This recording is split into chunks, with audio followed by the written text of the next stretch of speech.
What's going on, everyone? It is Friday night here in New York. We are on Central Park South, and we're going to be skateboarding downtown to Lower Manhattan tonight. We will go near the New York Stock Exchange and maybe the Brooklyn Bridge.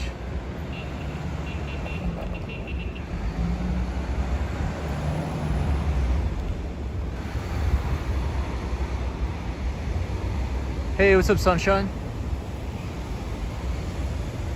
Sunshine after rain. We are in Central Park, 59th Street, and happy Friday. Hope you're having a good one. And we are going to go downtown to Wall Street and potentially the Brooklyn Bridge. Sunshine after rain says, how are you? Check out this dog, so nice. Sunshine after rain, I'm very good. Had a good day. Hope you did as well. Sunshine, any plans for the weekend? We're just kind of hanging out.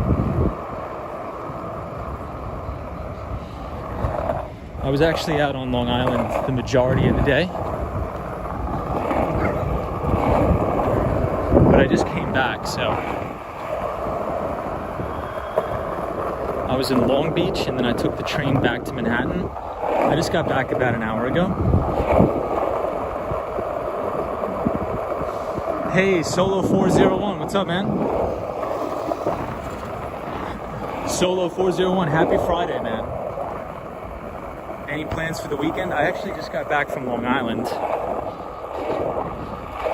I spent the day out east. Well, I actually took the train late last night to Long Beach, New York to visit some family, and now I'm back in the city. I just got back about maybe an hour ago. Hour and a half. What's up, Josh D? Josh, what's up, man?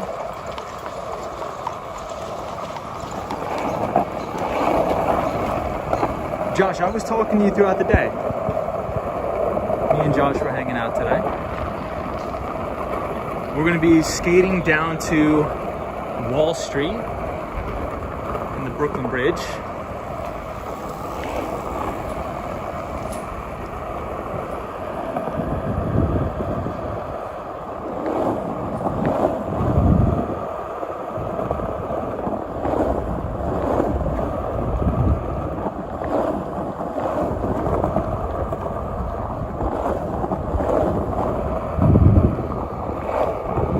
Josh is just hanging out. Nice, man. Solo 401, you gotta work.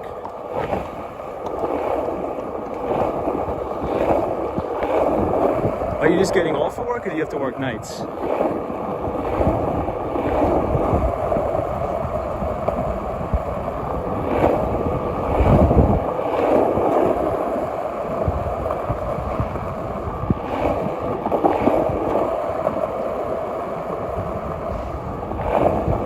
Sunshine after rain says you always capture the city so beautifully. I appreciate that, sunshine. Thank you, everybody, for watching.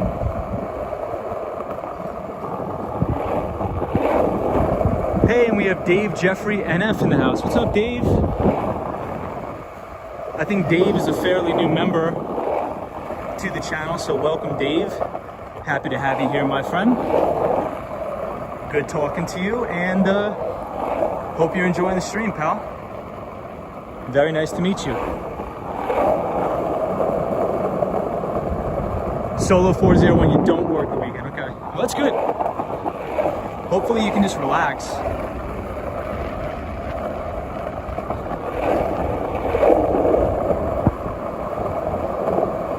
It's a windy night here in New York. Not too hot, not too humid. It's pretty nice. So I went out to Long Island and I wanted to sort of just relax, but every customer in the world just started calling me. I'm like, come on, the whole week was dead. I wasn't really that busy throughout the entire week. And then once Friday rolls around, that's when everybody wants to start calling. But it usually happens like that. So funny. Hey, we got some more skaters here.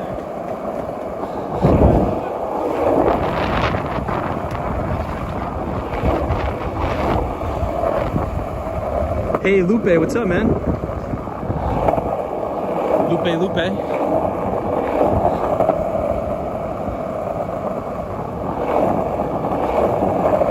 Lupe is our pal from Oklahoma. She lives in Oklahoma, so Lupe, how's everything on the farm? Hey, Wendy's here, TGIF. Yes, indeed. Thank God it's Friday. Beautiful Friday night in New York. And we are going to go down to Wall Street and skateboard down to the Brooklyn Bridge too. So it should be a pretty nice ride. And I checked the weather report, and the sky is going to be extremely clear. So the view tonight from the Brooklyn Bridge should be pretty good.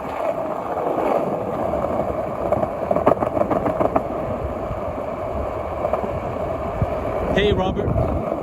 Happy Friday, Robert.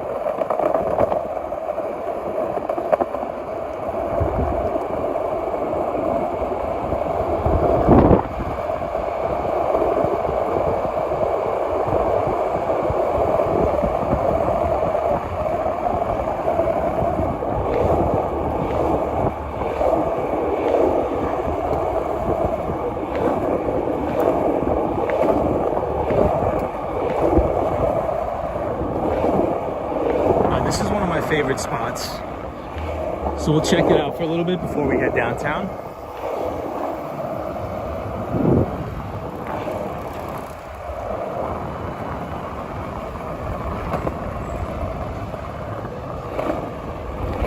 And I hear music, hear good music, so let's check it out.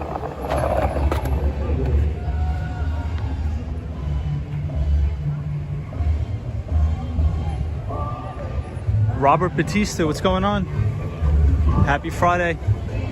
Wow, look at this, everybody. We got salsa dancing in the park. Lupe says it's getting ready to storm and rain for the next week. Lupe, that sucks. I know, Josh D says clients always need something at the worst time.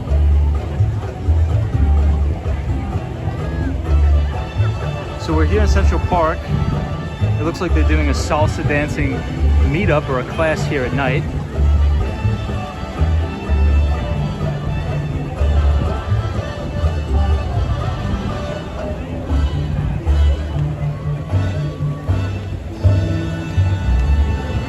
Wendy says awesome. Hey, Wendy.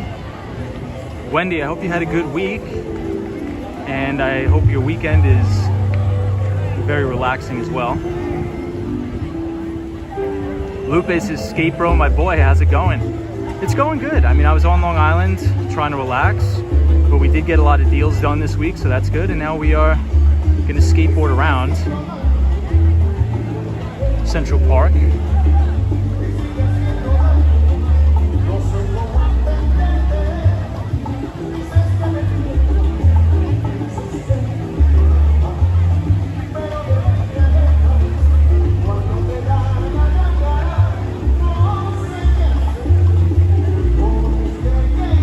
Wendy says, yes, working every day and this weekend. Respect that, Wendy. Lupe says there's always a threat of a tornado in these storms. Yeah, sunshine after rain, Friday night salsa.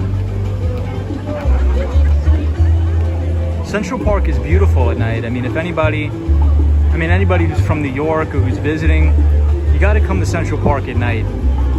Contrary to what everybody says about it being dangerous, it's really not. I mean, the police officers patrol it pretty well. It's pretty well lit, and there's a lot of people doing a lot of cool stuff. Hey, Felix, what's up, man? Felix, happy Friday, my friend. We're in Central Park, looking at the salsa, and we're gonna be skateboarding downtown to Lower Manhattan.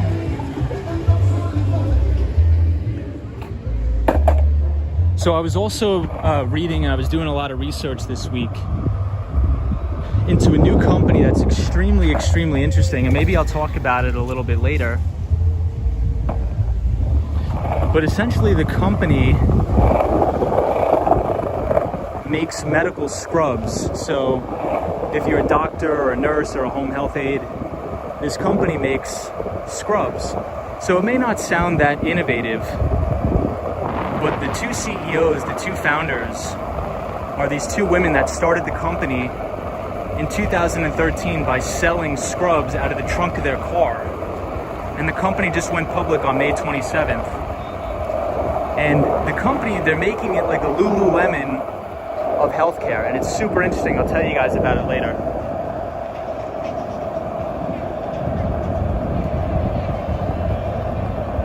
Hey, Photos from Around New York is here. Hey, Photos from Around New York. Happy Friday, pal. Hope you had a restful week. Very productive week. Any plans for the weekend, anybody?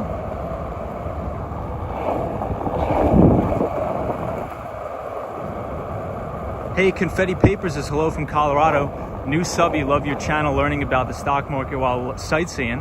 Hey, that's awesome. Well, welcome. We always welcome new people to the channel, so we're happy to have you here. Hey, Lena Sandoval's here. Oh, and it looks like these people are graduating. That's awesome. So I think it's a lot of NYU graduates,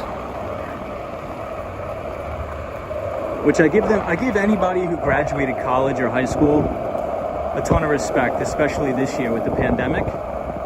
It's not an easy task. Photos from Around New York is productive and restful. No, that stinks, man. Well, hopefully things get better, whatever you're doing. Confetti Paper, welcome to the stream. Photos from Around New York, if anybody wants to check out some cool photographs, photography of New York City, please check out our friend Photos from Around New York. Lena Sandoval, always good to have you here. Confetti Paper, you're graduating. That's awesome. Are you graduating from college or high school? Well, congrats to you. That's awesome. Yeah, Lupe, this is a really pretty area. There's actually a bridge over here that the view I think looks better, obviously during the day, but it's still really pretty here at night. Oh, Photos from Around New York says productive, yes, restful, no. I think that's probably how I could describe my week too. But now it's the weekend, where usually on the weekend, especially Saturday mornings, I don't even like to look at my phone. I just like to read the paper and just sort of relax. That's how I de-stress.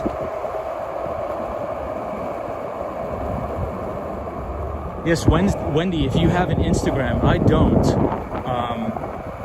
But Photos from Around New York goes around and takes beautiful photos of the city. So if anybody is interested in that, that's the person and that's the channel to follow.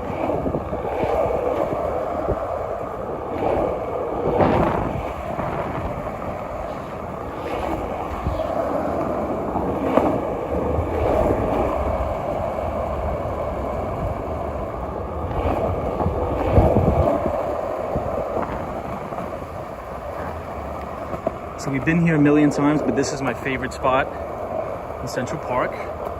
Has an amazing view.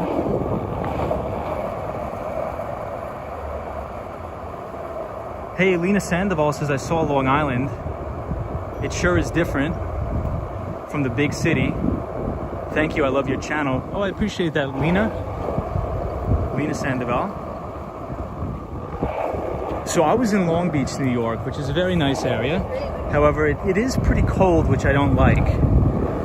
But if you want to go to the beach, you could take the train from Penn Station right to Long Beach. You don't have to transfer anywhere. And it's a really, really nice beach town. A lot of good places to eat. Really good pizza shop called Gino's Pizza. Photos from Around New York says, thank you for the spotlight. No problem, man. Yeah, if anybody has anything cool or interesting to share, feel free to share it with all the members of the stream. That's what we're here for. So this is one of the best views, in my opinion, of the city. Right here in Central Park near the Museum of Natural History.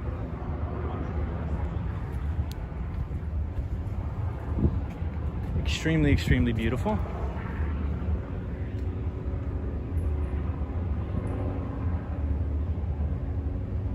Yeah, Lupe, that is a spectacular view. So this big building right here, I'll point to it with my skateboard, is 492 Park Avenue, and the penthouse is literally in the clouds. So right now, the person who's looking out the window is seeing a massive view of the city and also a view through the clouds. It's crazy. Yeah, sunshine after rain, is a beautiful night.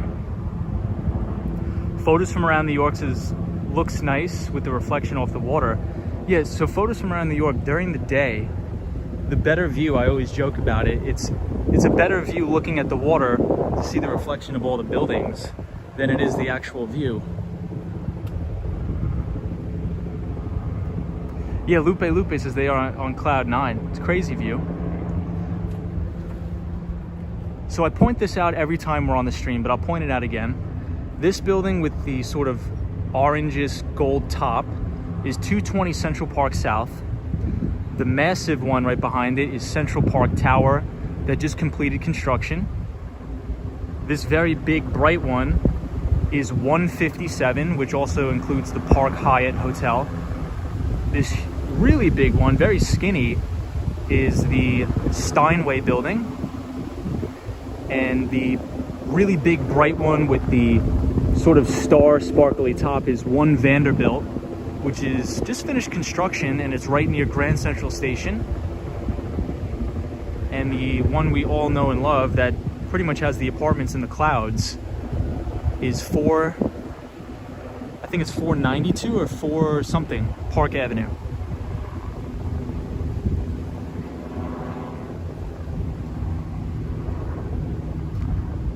But thank you everybody for all the new subscribers. A lot of you have been emailing me, which is kind of cool, so thank you for all the nice comments. And I'm glad you're enjoying the streams.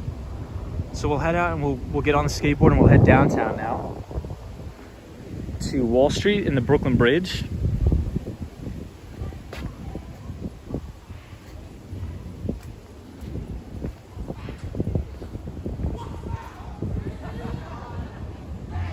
Hey, Monica's here. What's up, Monica? Monica, we're skating around Central Park. Oh, guys, look at that. I'm not sure if you saw that. It's a raccoon.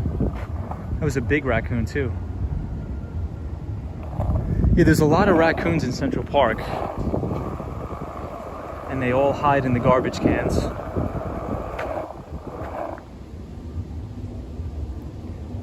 Monica's joining us from Sweden.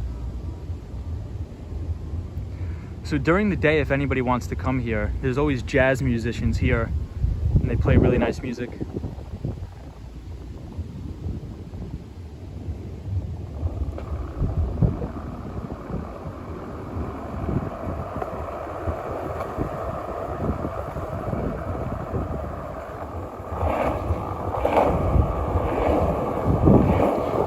A lot of people out in the city now. Things are coming back. Things are back open. I was telling everybody last stream that I was able to take a client out for lunch for the first time in as long as I can remember. Monica says, this is nice, we don't have raccoons in Sweden. Monica, what sort of wildlife do you see when you're walking the dogs? Anything crazy? Hey, Razzle Dazzle 786 says hello from California. Hope you're doing well, my friend. Hope you're doing well too, Razzle Dazzle. Razzle Dazzle's always on the stream. He's our pal from California. Peace to you, Razzle Dazzle. Happy Friday. And I hope you have a good weekend, man.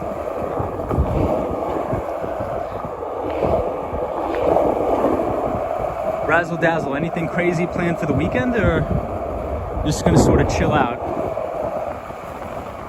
For me, tomorrow, I think I'm gonna wake up a little bit early and just hang out at the coffee shop and read the paper. That's usually what I do every morning. Hey, Gerald Lee says, hey, Wall Street Skate Bro. Nice night for skating. Gerald, it is a really nice night. Wendy says you have a lot of raccoons in Maine. Yeah, the ones here get massive, so they like to go in the garbage cans and eat in Central Park and eat all the food. So maybe we'll see another raccoon around here before we leave. They're usually right around the garbage cans.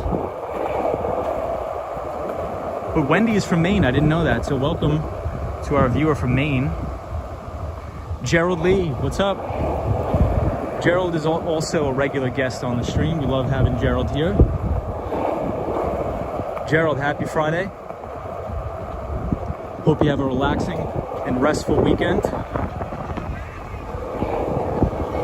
I could feel the city coming back to life. I could feel it.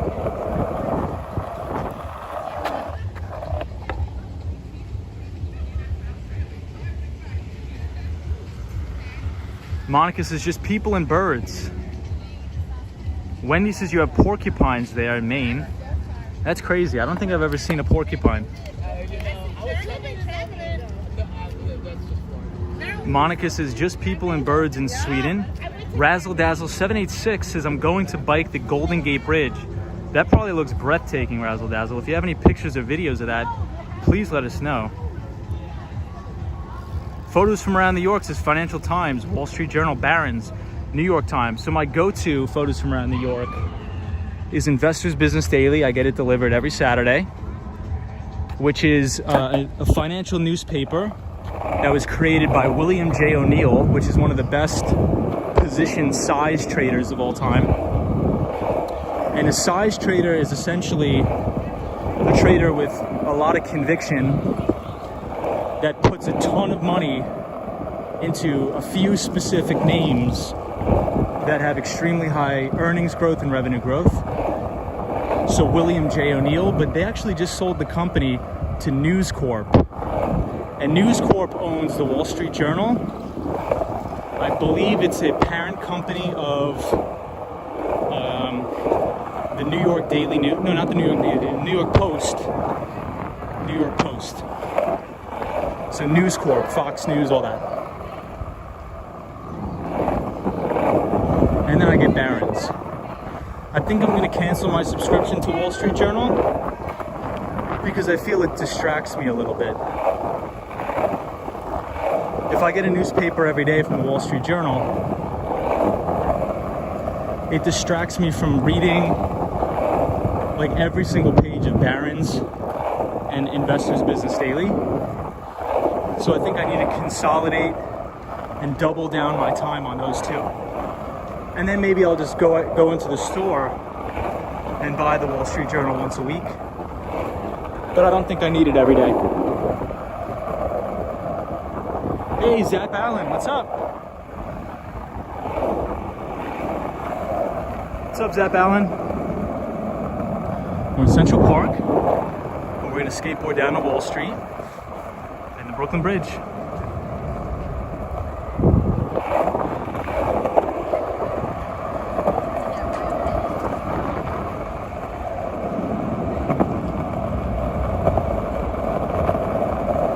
DYL says hello, everybody.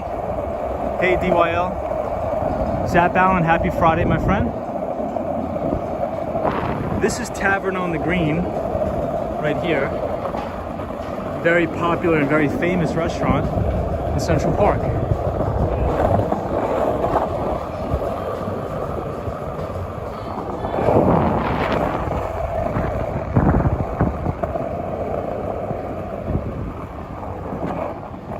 Yeah, so this is the Central Park bike path, which has an incredible view of the city. Really, really incredible view. It's good for skateboarding, biking, everything. Hey, Confetti Paper says it's storming all weekend in Colorado, so no mountain biking for weekend plans. Womp womp. That stinks.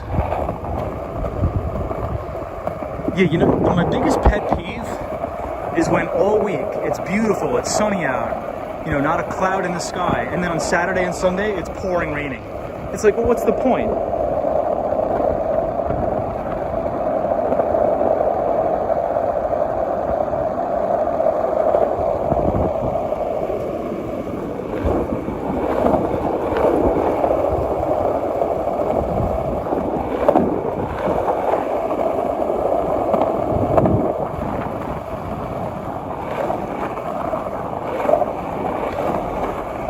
Best time to skateboard or ride a bike in Central Park is during the late night, because during the day this place is packed. So if you can come here late at night or really early morning, you'll have it all to yourself.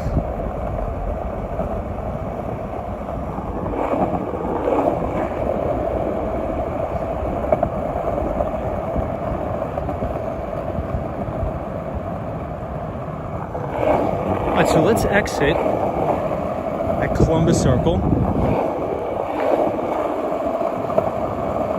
You know, actually we'll go one more avenue over, because Columbus Circle may be too busy.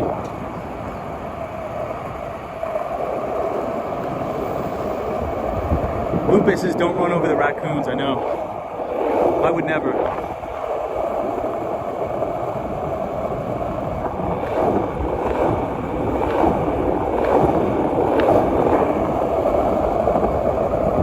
So we'll exit here on Central Park South, and we'll make our journey to Lower Manhattan on Wall Street.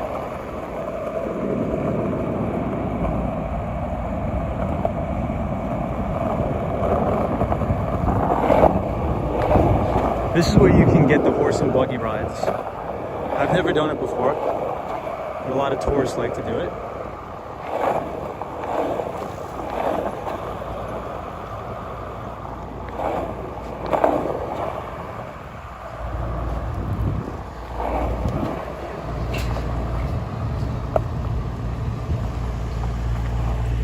Okay, and this big building is the New York Athletic Club.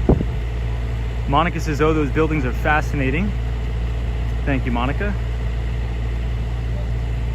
DYL 923 Gonzo, or Gons. Hope you're well. Happy Friday.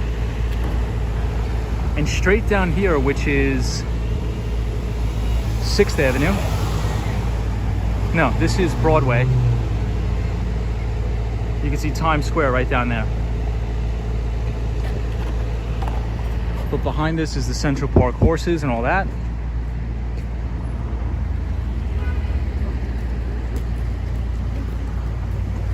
I would never take one of these rides, but the horses do look beautiful.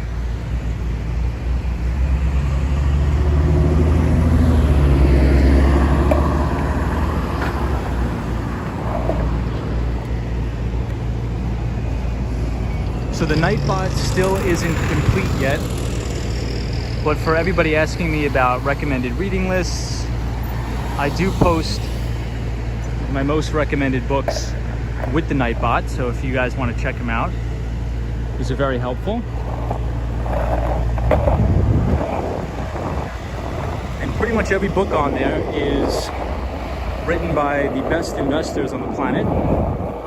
So if you think about Phil Fisher, Common Stocks and Uncommon Profits, William J. O'Neill or Bill O'Neill with How to Make Money in Stocks, and the king of Wall Street, Peter Lynch, which ran Fidelity's Magellan Fund for a long time and has consistently outperformed the S&P 500. So check out Billionaires Row from here. This is Central Park Tower.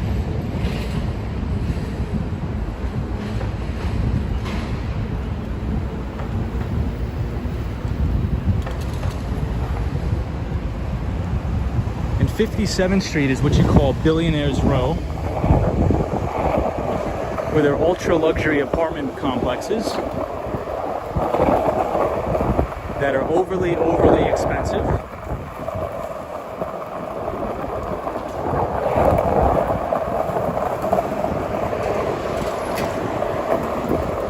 And now we're at Carnegie Hall, which is one of my favorite buildings in the city, right here on 57th Street and 7th Avenue. Right here, Carnegie Hall. And one of the ways you can get here is by the N, Q, R, and W trains.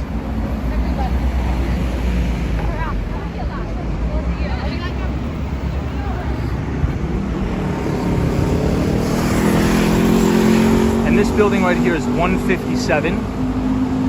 And it's another ultra tall luxury apartment building in the city.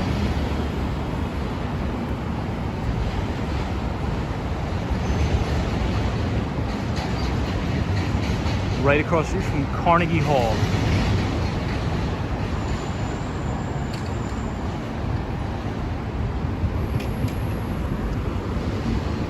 But for now, we will cross the street. We'll make our way downtown. Shouldn't take us a long time. It should take us about an hour, even maybe 45 minutes, depending on traffic. Down to Wall Street, so we may go through Chinatown, we'll go through Little Italy. We'll have a pretty good view on our trip down.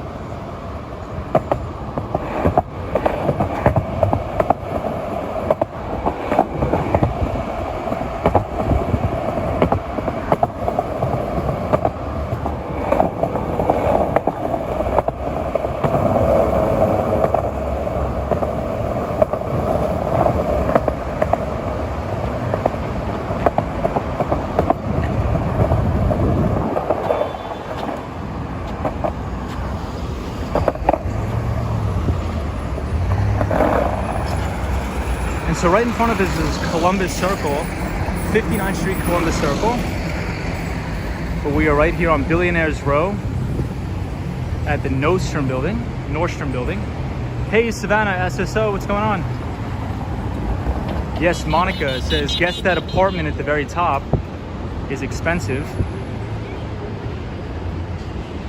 So there's a hedge fund manager by the name of Bill Ackman, and he runs the hedge fund Pershing Square Capital. He owns the very top penthouse of 157, and he bought it for a record sale of $100 million. And on 220 Central Park South, which we've talked about on the stream before, the top floor is purchased by another hedge fund manager, Ken Griffin, the CEO and founder of Citadel, which is a big market making firm on Wall Street and a quantitative fund on Wall Street, and he also bought it for $100 million.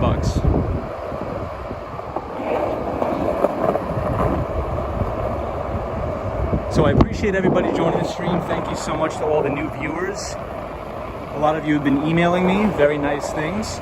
So welcome all the new subscribers and all the new viewers. Hey, Michael DeCosta's here. What's up, Michael? Happy Friday, my friend. I hope you had a great week, a productive week. And I hope you have a fantastic weekend too, Michael. So thank you for being here. We're going to be skateboarding down to the New York Stock Exchange, Wall Street, and the Brooklyn Bridge.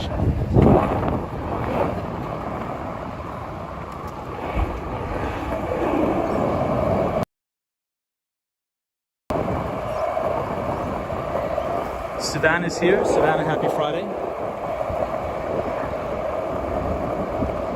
Savannah, any plans for the weekend? And also, anybody who's watching, you could just ignore the Nightbot. I have still yet to program it correctly, so just please ignore the Nightbot.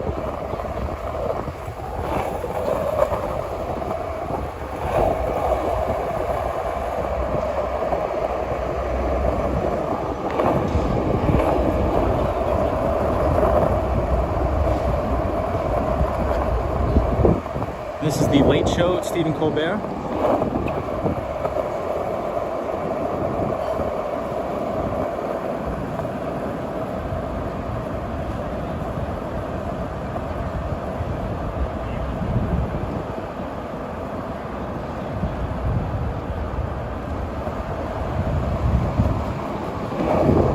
And this will take us a straight shot to Times Square. I know, Michael DeCosta, the Nightbot is still under construction, I should say. So just please ignore it.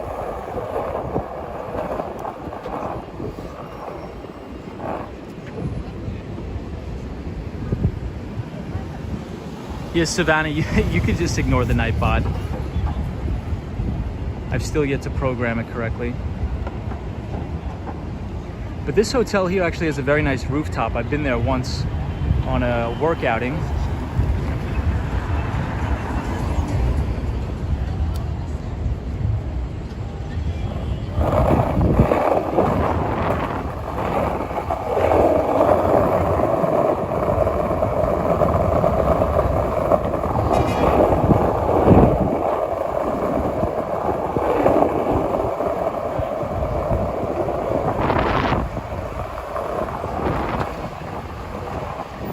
looks like this is a big party bus. No, it says Turkish Airlines. So perhaps this is the big bus that takes all the Turkish Airlines flight crew to the hotel.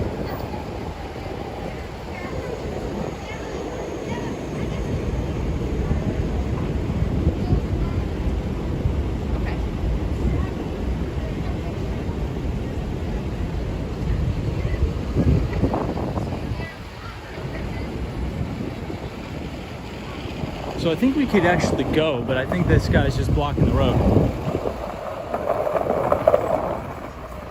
But I don't trust anybody in New York. I don't trust any of these drivers. This is the Winter Garden.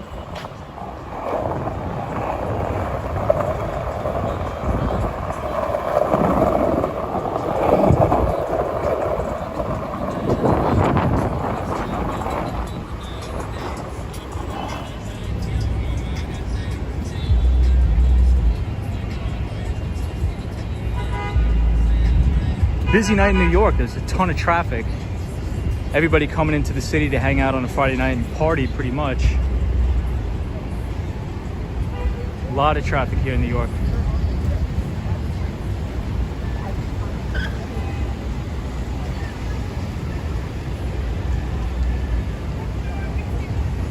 And I think this Applebee's just reopened from the pandemic.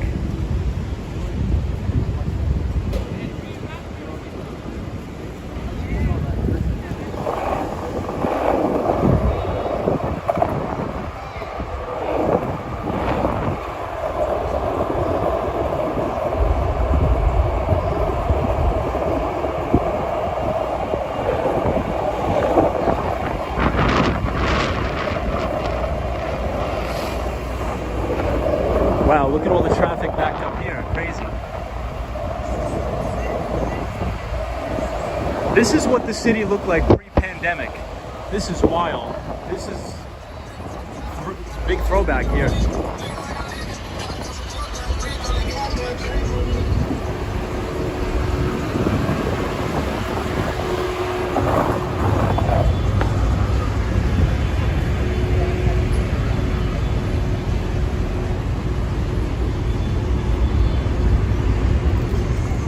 This is the kind of traffic that was pre-pandemic. Hey, Michelle McGraw, welcome to the stream. Michelle, I've been seeing you around all day today. Me and Michelle have been hanging out all day. Hey, some guy says, how's it going? Time for a backflip. Some guy, you just missed the front flip, man. We just did a front flip, you just missed it. Some guy, we're going to the Brooklyn Bridge tonight. It's probably gonna be a really good, clear view. Lupe says that's a lot of cars. Yep. Lena Sandoval says hi, Michelle. Monica, take it easy. Hope the dogs are well. Yeah, Zap Allen, we're gonna get out of Times Square as fast as possible. I really don't like being in Times Square, so we're just gonna skateboard through and we are gonna get out of here.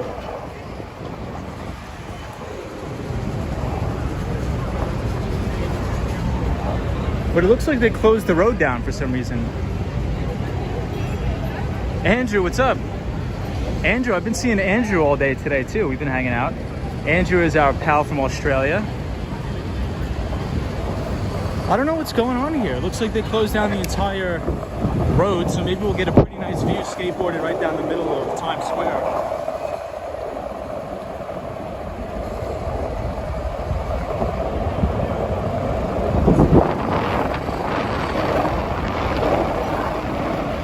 Wow, this place is packed.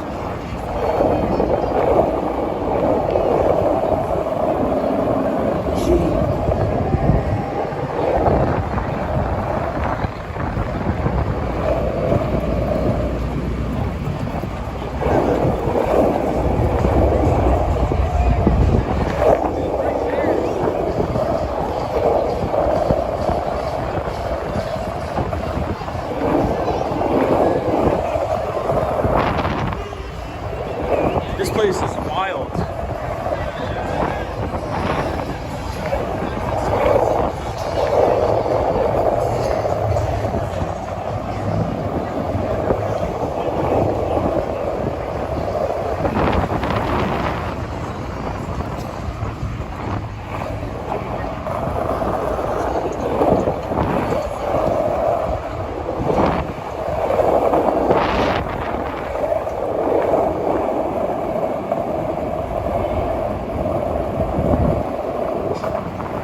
like they got the whole Times Square closed down.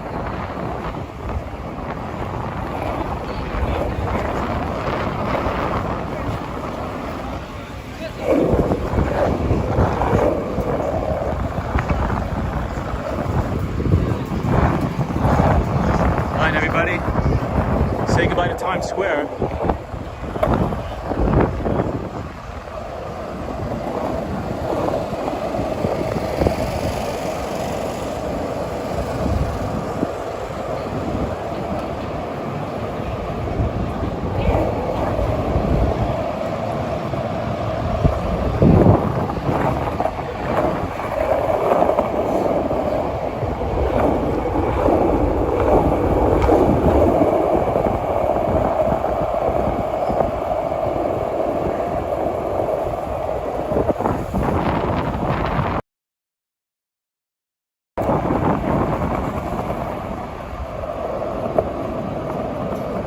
Yeah, Andrew, really busy. I've never seen that Times Square that busy since pre-COVID. That's really cool to see. Wow.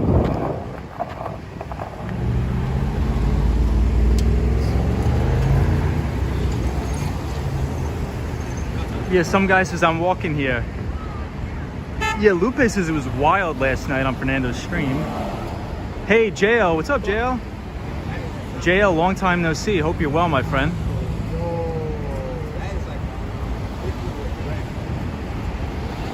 Hope you're well, JL. Happy Friday to everybody in the chat. So we're gonna be skating all the way down to Wall Street, and we'll be going over the Brooklyn Bridge because it's supposed to be very clear night tonight. So we can probably see very, very far. So I appreciate everybody coming along for the ride.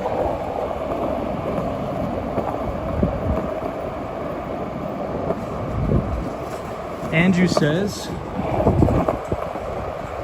can we go to a coffee shop? I haven't had my morning coffee yet. Andrew, we may take a pit stop at a coffee shop, if any are open here in New York. Oh, so Andrew, for you, it's already Saturday. So in that case, Andrew, happy Saturday. Our Aussie viewers. Aussie, Aussie, Aussie, oi, oi, oi.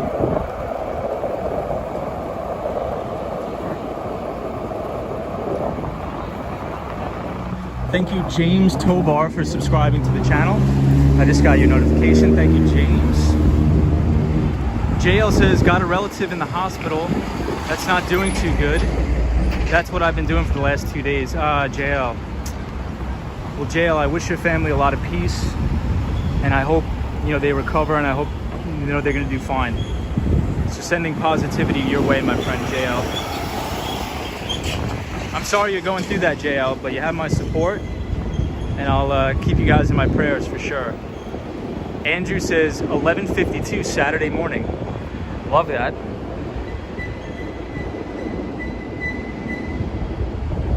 Andrew, hopefully none of your customers call you and bug you on the weekend. Andrew, I'm not sure if you heard, but I went out to Long Island, to Long Beach, because I was gonna take like a half day at work, because this week wasn't too busy.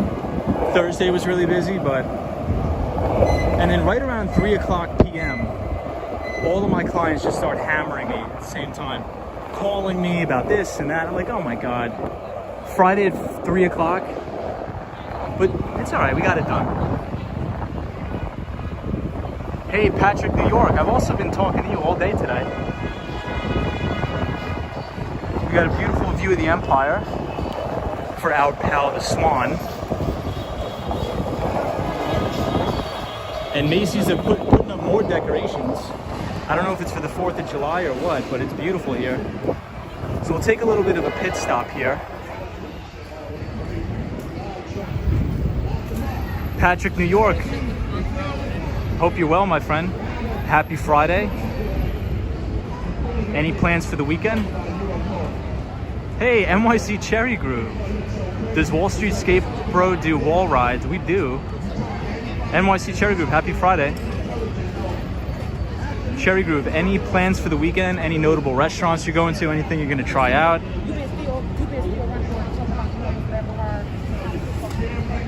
Hey Anonymous says, hi Tom. Hey Anonymous. Always good to have you. Michelle McGraw says, hey Patrick. JL says, thanks Tom, but I'm good right now as long as I'm here. Yeah. Well, sending you positivity, JL. You're a very nice guy since I've known you, so, you know, wishing you the best. Anonymous is here. Hey, Andrew says, Wall Street Skate Bro, too late. I have a liquid demand laptop to fix. It does rain, but it pours. We say over here when it gets busy. Yep, totally agree. It always seems like customers need the worst time. Yeah, Patrick, we were bouncing around from stream to stream today. A lot of cool stuff going on today. All right, everybody, we'll continue on our journey here.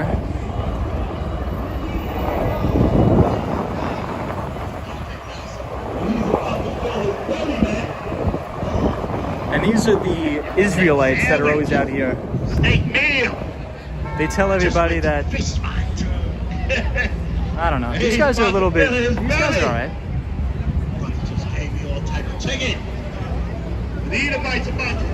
The Empire State Building looks beautiful tonight, everybody.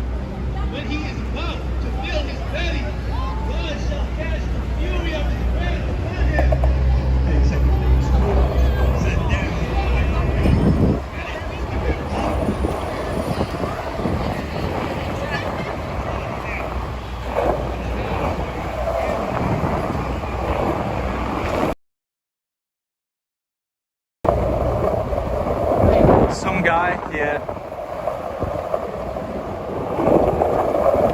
They heckle you with stuff when you walk by, but whatever.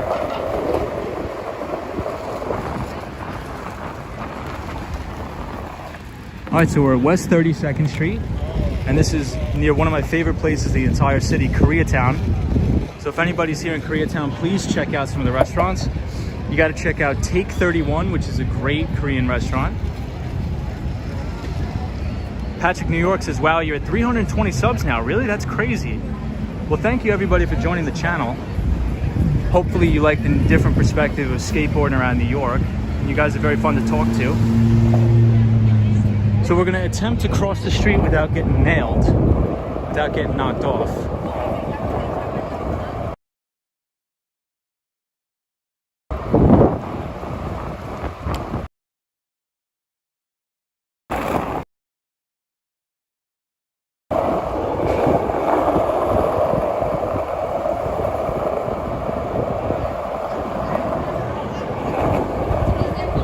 Love Koreatown.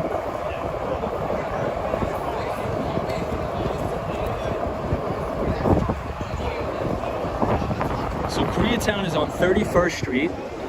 They named it Korea Way. You don't know what working is. Working is actually saying something out of your And it's a beautiful place here in the city that I would highly recommend going to.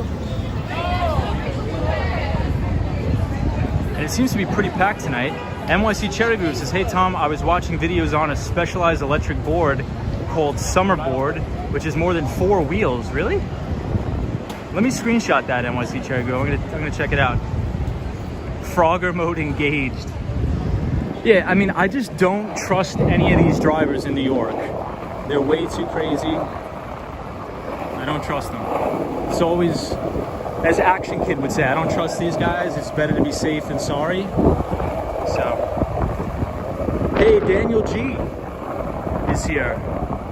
Sorry about the wind noise, everybody, but it is a windy night in New York. Daniel G, if I'm not mistaken, Daniel G is our pal from Buenos Aires. Daniel, am I correct? Ooh, it gives the effect of snowboarding. That's interesting, NYC Cherry Groove. I'm gonna have to check that out.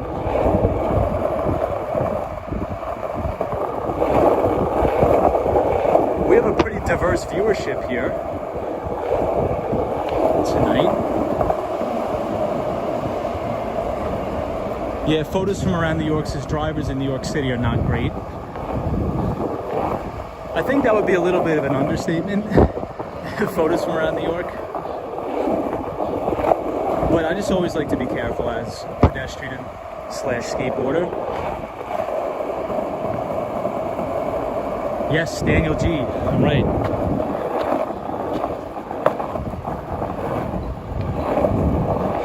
I always like to try to remember where everybody's from. Yes, because Daniel, we were having a conversation about inflation. We were talking about the Federal Reserve, how they're not raising interest rates, and I was curious about your strategies as an inflation hedge. So it's good to see you again, man. Hope you have a good weekend. So we're outside the Smith restaurant, and there's another The Smith. It's right near Lincoln Center. And Lincoln Center looks beautiful tonight, but we're not going to be able to go there tonight on the stream because we're going to go to Wall Street. NYC Cherry Groove says, hey Tom, Ann was in Long Beach today and walked from Far Rockaway from there. So NYC Cherry Groove, this is really crazy, but I was also in Long Beach. My relatives are from Long Beach. Well, not from Long Beach, but they live there. And so I was in Long Beach all day hanging out.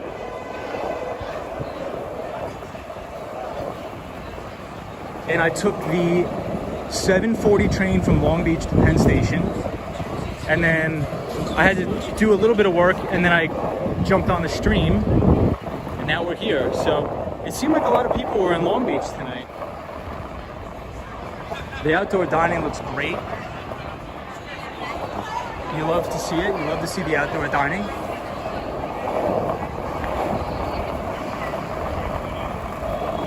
The city's alive. I feel it coming back. New York's coming back. It's not dead, like everybody on the mainstream media was saying during the pandemic. They're like, New York City's dead. It's not.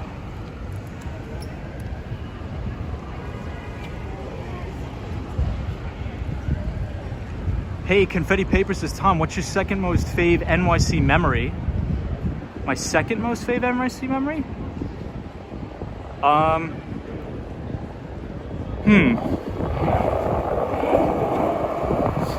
My second most favorite NYC memory. That's a good question. Should I say my first favorite?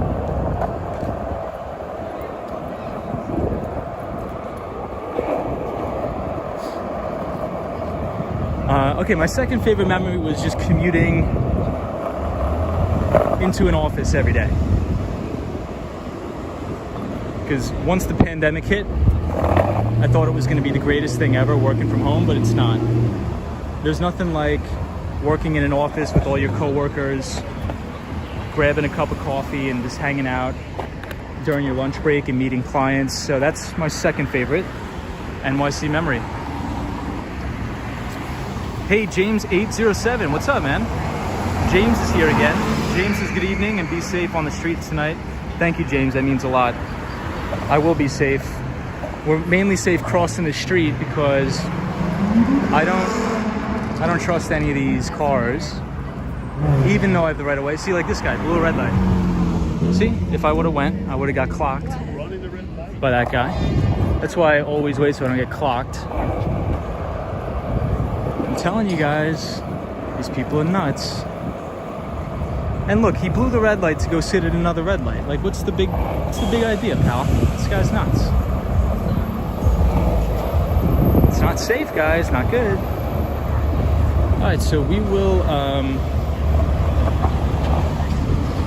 Maybe we'll take a detour here and go into Madison Square Park because I like Madison Square Park. I think it's very beautiful.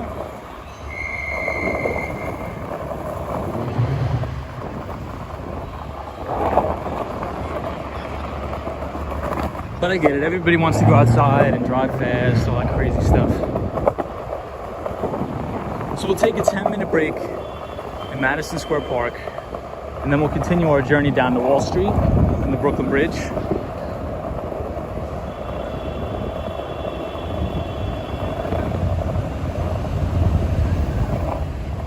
So this is one of the original Shake Shacks, as pointed out by NYC Cherry Groove, right here in Madison Square Park.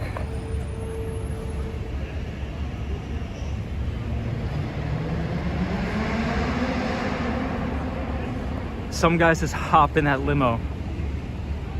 Daniel G says watching you on the big screen with all my family. Awesome, Daniel, that's sick.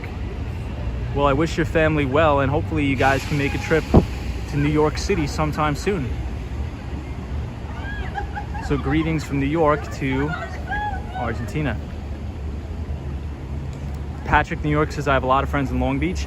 Yeah, Patrick, Long Beach is nice, but the only thing I'll say about Long Beach is you can't really live there in the winter, or else it's going to be freezing for you. Really freezing.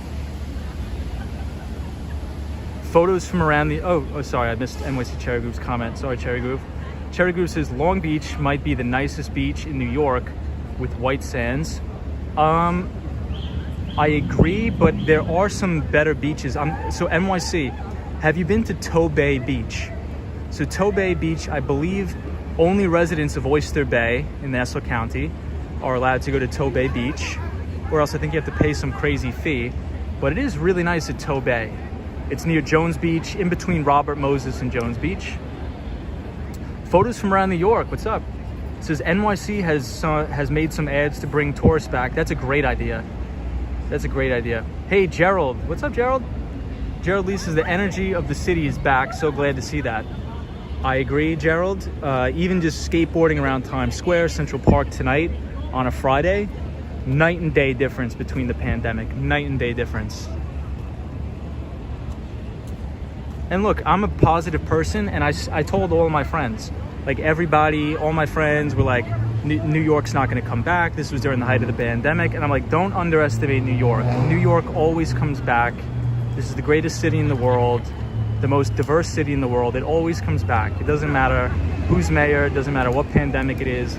This city will always come back. Patrick, New York says, I kind of agree with you, Cherry Groove. Hey, Mark Davis is here. Mark Davis is our pal from Toronto, Canada, and he works in the cannabis sector, the medical marijuana sector, doing some phenomenal work. So thank you, Mark, for everything you do. It says, good evening there, Tom. Hope all is well with you this evening. Hello from Toronto, Canada. NYC Cherry Groove says Q&A time. Absolutely, bring it on. Bring it on, Q&A. Hey, Andrew. Andrew says, I think people get distracted by other people in their car sometimes. I'm not sure about over there, but new drivers in Australia are limited to the amount of passengers they could have in the car. I think that's a good rule. So if you're new to driving, if you're 16, 17, usually that's the time you're a little bit immature and you probably want to show off in front of your friends. So I think that's a good rule. Oh, limo, we missed it. Andrew, on the way back, I got you. Some guy says, oh, is Shake Shack from New York City? We have one near here, but never tried it. NYC Cherry Groove is the expert on this Shake Shack, so NYC Cherry Groove can answer that question, but I think it is from New York. Hey, Uncle Scrooge is here. What's up? Uncle Scrooge says, hello, Wall Street Skate Bro. Uncle Scrooge, happy Friday. Have a good weekend. Patrick, New York says, no live music tonight in the park, unfortunately. Hey, Action Kid stopping by. Action Kid stands for Town of Oyster Bay Beach. Ah, Tobay stands for Town of Oyster Bay Beach. That's awesome. Action Kid, thank you for joining, my friend, and I hope you're having a fantastic trip.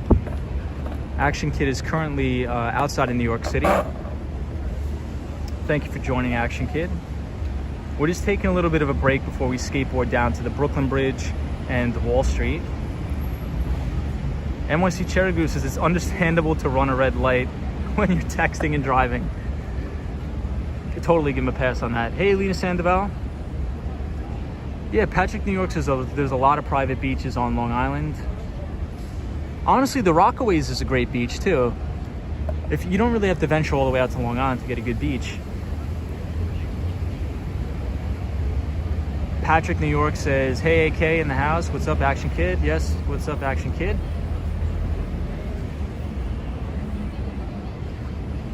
Pretty much during the entire time during the pandemic, I'd be working and then I'd have my dual monitor up.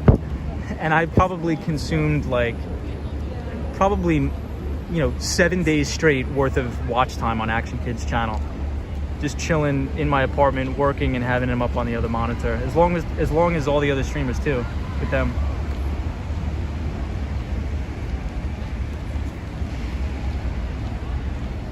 Hey, Leah's Gamers is Super Friends in the City. Hey, Super Friends. Yeah, we love Fernando on this stream, so welcome, Gamer, to the channel. We appreciate you, and we're happy to have you here. Andrew says, still haven't had my coffee this morning because Action Kid. Mark Davis, you're welcome. Tom, R&D in the cannabis space. System is booming. Love that. Love the research and development. Hopefully we pour more money into the R&D space in the United States, but our politicians are behind on the times. I think Canada is a more progressive place. Daniel G says, New York must be one of the most beautiful cities to cycle by night, especially in the summer. I would agree. There's a very nice place that's beautiful to bike over, and it's where I used to live. I used to live in Greenpoint, Brooklyn, and I used to get off at the Vernon Jackson subway station. You would take the 7 train from Grand Central Station, and I would walk over the Pulaski Bridge to Brooklyn, and I used to live right there on DuPont Street, and it's beautiful over that bridge. Mark Davis says, Tom, have you checked out the Canna manual yet? I haven't, Mark, but I did write it down in my journal. I have a journal of all books that people recommend to me, and I promise you I will check it out. I think that's one of the books you recommended. NYC Cherry Groove says, if someone can tell me a beach that I could sneak my dogs on, I would appreciate it. NYC Cherry Groove, I would appreciate that as well, because I have a dog and my sister has a dog. And we got a ticket in Long Beach during the pandemic just for walking the dogs on the beach. It's crazy. They should have a dedicated area where people can bring their dogs. But hey, that's just my opinion.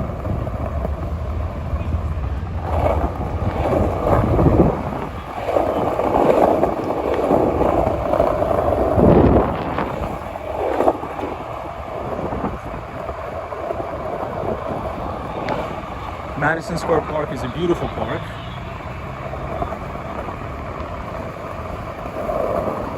And this is the ghost forest that they put here to bring awareness to climate change.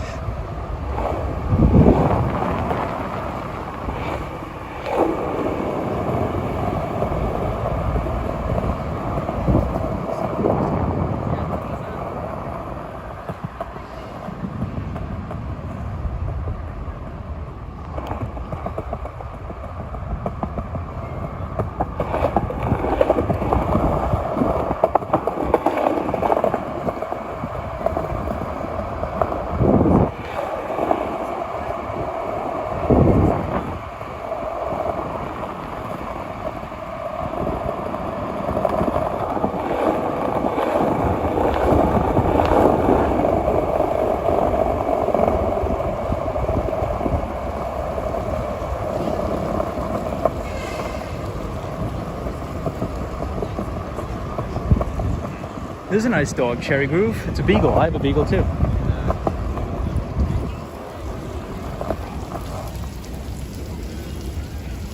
So this is the Empire State Building, a view from Madison Square Park. Hey, Roy on a bike is here. What's up, Roy? Shake Shack was created by New York restaurateur Danny Mayer. Wow. I love Shake Shack. Thank you, Roy on a bike, for sharing that. That's awesome. Mark R. Davis says, thanks, Tom, at your convenience. Good material there. Canna Manual by Christopher Tasker. I'm going to check it out.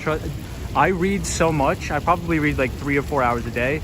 So when I get my hands on that, I'm going to crush through that, I promise you. And I'll report back to the group. Some guy says, most beaches down here allow dogs on the beach until 10 a.m. and after 5 p.m.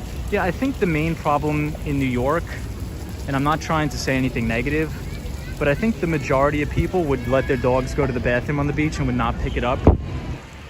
That's just my opinion. I could be wrong, but I think most people would do that. Hey, what's up, Andrew? Andrew says, good luck enforcing that dog beach rule in Australia. It one long beach, yeah. So Andrew, what is that? Like in Australia, you could bring the dogs on the beach, right?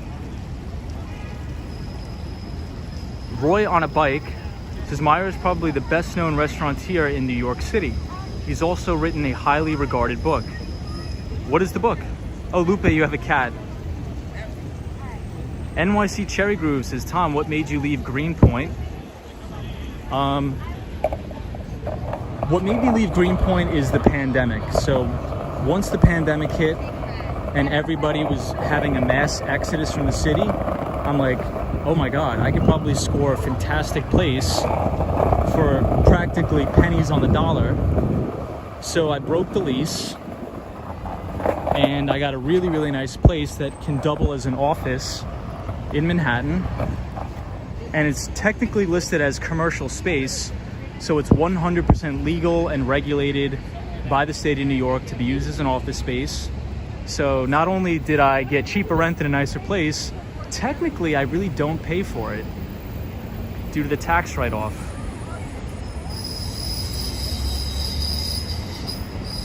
So that's why.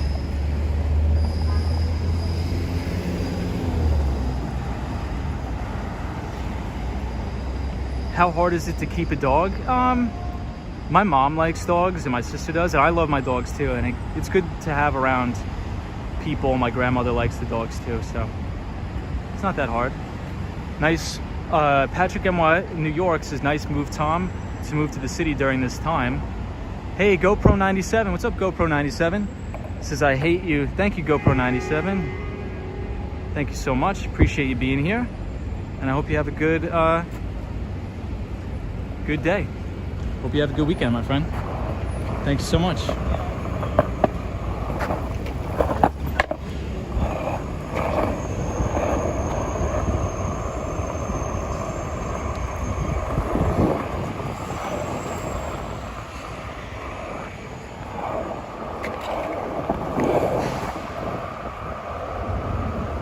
Yeah, and I think so what it'll allow me to do is with the write-off, you know, maybe I can hire additional people. So if I have somebody working on contract work and I don't want to be running all over the place, I can bring on an additional person and I'll have more money for the payroll. So I think it's a smart move by the city to let people do that, to write off some of their apartment if they're using it for a business, which I am. It'll allow me to hire more people. NYC Cherry Group says, is your dog with you on the Upper West Side? It's not. So my dog lives in Massapequa out on Long Island, and my sister's dog lives with her in Long Beach. But sometimes I bring it to the city, but on very rare occasion. Mark Davis from Toronto says, Tom, do you have your immediate family there in New York City with you, or are they all over the United States? So all of my family is from New York, born and raised. Pretty much everybody is either from Ozone Park, Queens. I'm not sure if anybody knows where that is, but Ozone Park, Queens, and Massapequa, New York.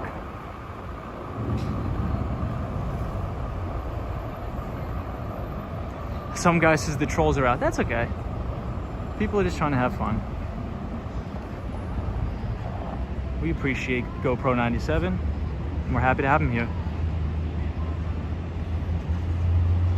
Hey, Andrew says, if you check out my last upload video on YouTube, Point Lasendale, you can see what I mean by the beaches. So I'm gonna check that out. So Andrew, so everybody everybody that is in the stream, please go check out Andrew.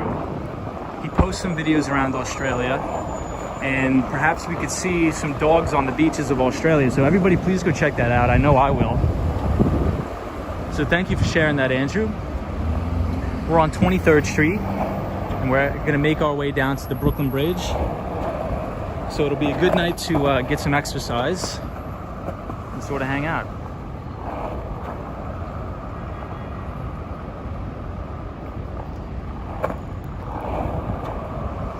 So we'll do one more pass of the Empire State Building because it looks beautiful from this location where we are.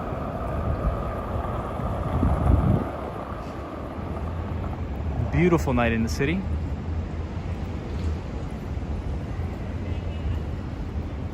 Hey, Jonathan C says, are you roller skating? Hey, Jonathan, I don't think I've seen you on the stream before, but we are not. We are skateboarding, so I'll show you what we ride around with every night. We ride around on the skateboard, and we check out some sights in the city, and we have a good time. We talk about all types of stuff. We talk about dogs, finance, stocks, pretty much anything. We just have a good time. So welcome to the stream, Jonathan C.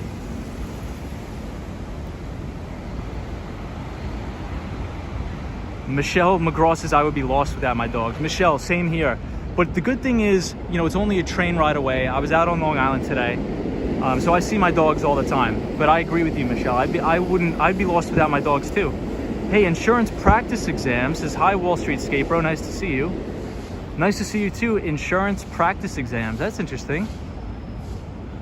That's really interesting. So do you have a channel that helps people study for, I would assume, insurance practice exams? So welcome to the stream, and it's nice to meet you as well. Shake Shack was started as a street cart as an experiment. It's now a publicly traded company. Yes, it is. Yes, it is, Roy on a bike. Patrick New York says, how many dogs do you have, Michelle? I would be interested in hearing that too. Jonathan C says, are we going over the Brooklyn Bridge? Oh yeah, we're going over the Brooklyn Bridge. We're probably not going to skateboard over the Brooklyn Bridge because the majority of that is like a boardwalk that's very outdated, so I don't want to skateboard over it. But 2 weeks ago on the stream, we were skateboarding over the Manhattan Bridge, and we were flying. It was a beautiful, beautiful view.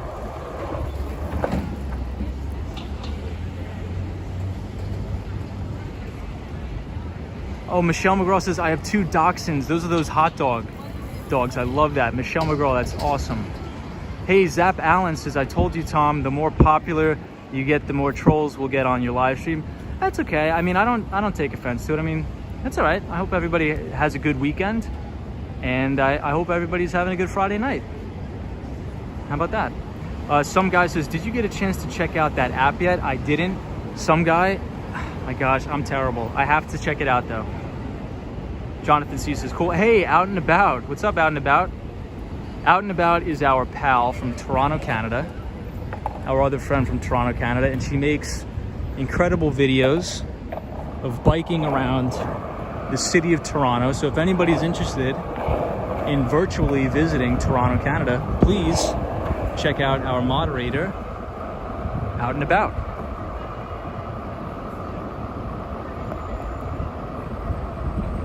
Yeah, Michelle McGraw, that's awesome. The dachshunds, I remember when I was a kid, when I was growing up, I would harass my parents. I'm like, I need to get a dog, I need to get a dachshund. But then I got a beagle. And the beagle's just as good as I think, in my opinion. Photos from around New York says, what kind of deck am I riding on? At 8.5. Yeah, 8.5 inch. Which is, and this thing is really beat to hell. But I figure if I'm gonna put like almost 15 miles on this a day live streaming, I'm just gonna let it, you know, ride it until it breaks in half.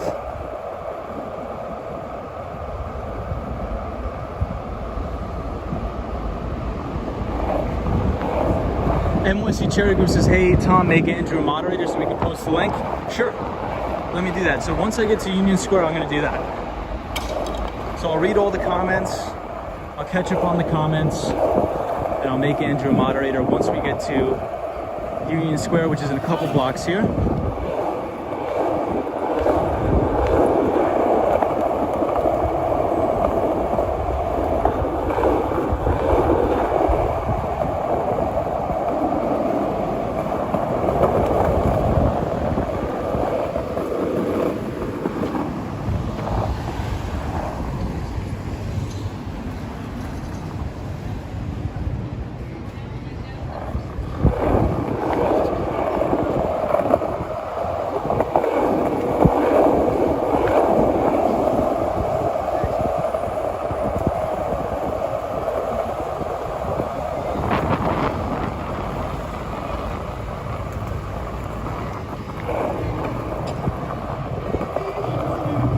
East 17th Street,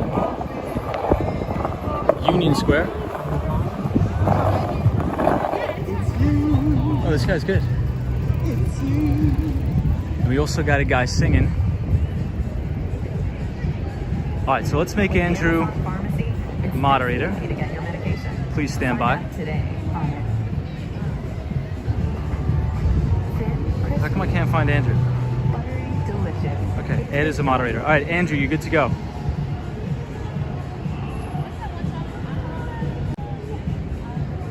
Oops, sorry about that. My client's calling me.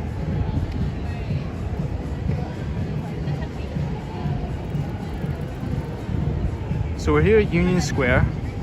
I'm gonna take a break to catch up on the comments. Jonathan C says, I love dogs. Insurance practice exam says, hello, NYC. Let's go to Long Beach. I was in Long Beach today. Well, it's a very turned down. Some guy says, cool board. Now we just need to get some glow lights underneath. That's not a bad idea. That's actually not a bad idea at all.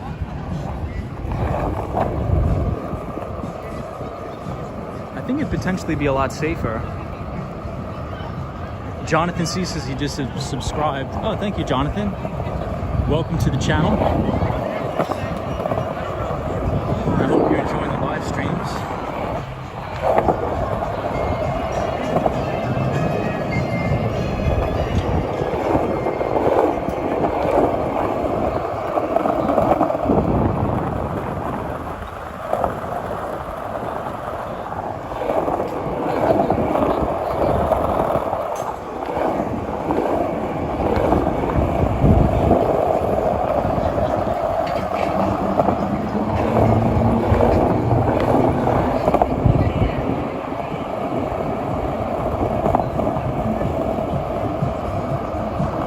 Street, Union Square.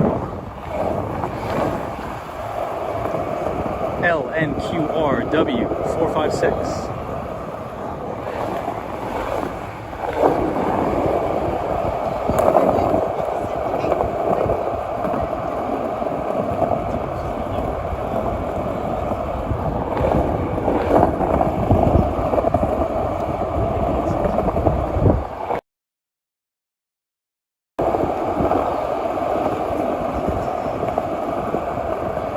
Now we're at the Whole Foods Market. I love watching these guys play chess here. It's one of my favorite things to do.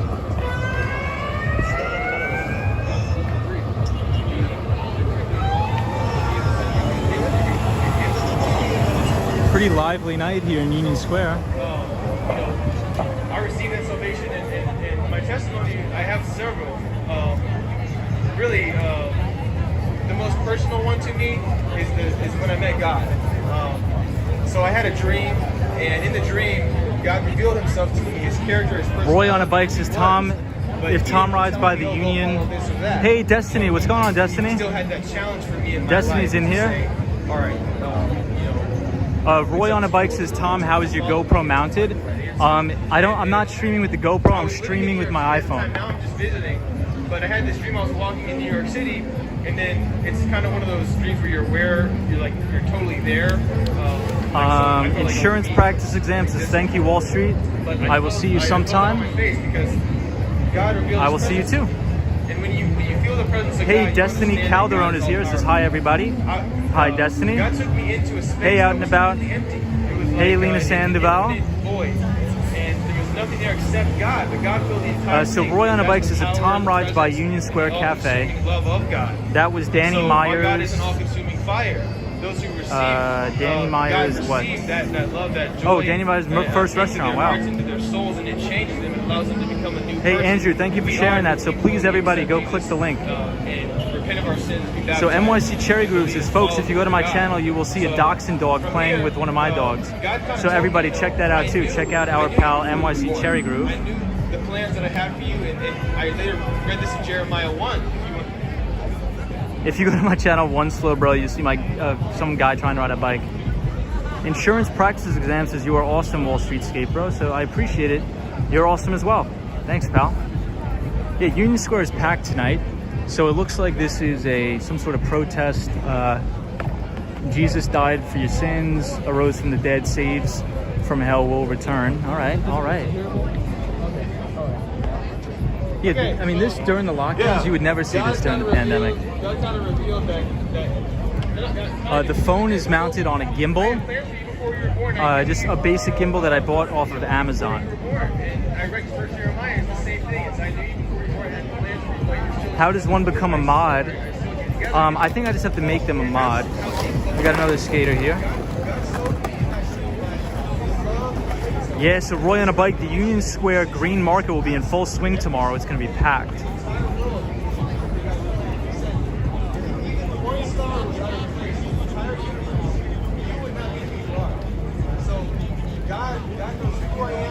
Let's get some tacos. All right. So we'll do another pass by the Union Square Cafe, just so we could see what it's all about. And then we'll continue on our journey downtown. There's a rat. This guy's playing soccer. I played soccer in college. Love soccer.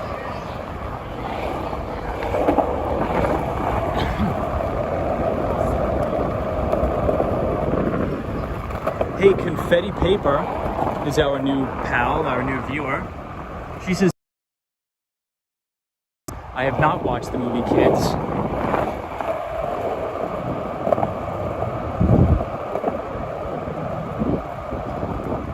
Yeah, there's so many rats here. And it's windy too.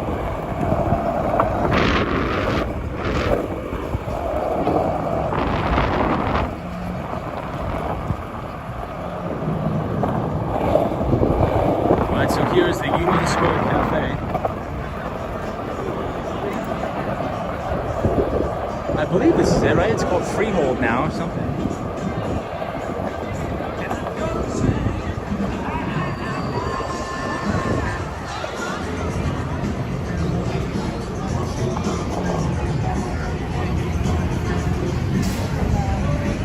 Yes, photos from around New York, NYCFC.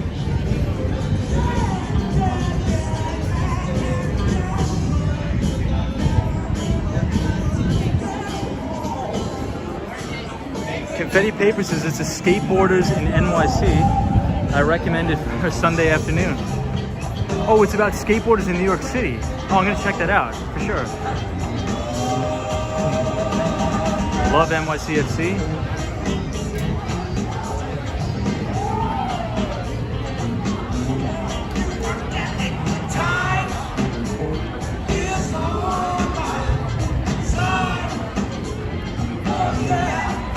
Hey, Nicholas is here from Trinidad. Welcome, Nicholas. Glad to have you here, my friend. I don't think we've seen Nicholas on the stream. So, Nicholas, welcome to the channel. I hope everything's going well in Trinidad. And hello from New York City, my friend. Oh, Nicholas said Fernando just recommended the channel. Awesome. Yeah, Fernando is fantastic. Very good entertainer. Really, really nice person. So thank you for everybody that's joining the channel. And please go check out Super Friends in the City, which is run by Fernando, which is an extremely nice guy. Very entertaining, very talented person. Very nice guy. Hey, it's Andre. Andre Brown, what's up? Andre, we're going to the Brooklyn Bridge tonight. We're going to Wall Street. Look at this guy. He was the word at the beginning. He's the one who Wow. Hey, Sunshine New York, what's up?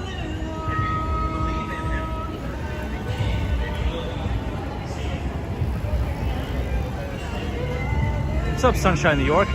Andre Brown, I believe is from Philadelphia, Pennsylvania, correct? Andre, I hope I try to remember where everybody's from.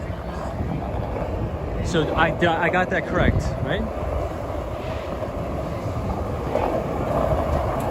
Gotta watch out for the kids. All right.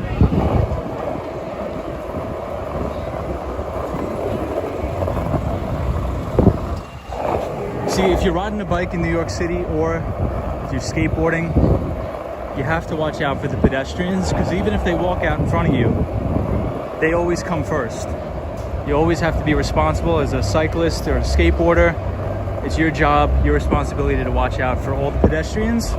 Even if it's their fault, we got to try to keep them safe, guys. There we go. Welcome to the show. Hey, Defenders of Faith. There's a service going on out there. Oh, cool, Defenders of Faith. Yeah, I believe it was some sort of protest. Andrew Calhoun says no helmet, long way down for that bike rider. I know. Well, please God, this doesn't happen. Nicholas, What's up, Nicholas? This is yes, my first time watching you. Not to worry, already subscribed. Hey, thanks, Nicholas. Already subscribed and hit the bell. Looking forward to all your content. Well, that's awesome. Thank you for joining. Yes, sir, I got it. So, Andre, I got that right? Yeah, so I try to, everybody that's new that joins the stream, I try to remember, and this guy has his high beams on, well, I guess I'm also in the wrong because I'm going the wrong way. But I can't really see anything. So everybody who comes in the stream, I try to remember where they're from. I try to do my best.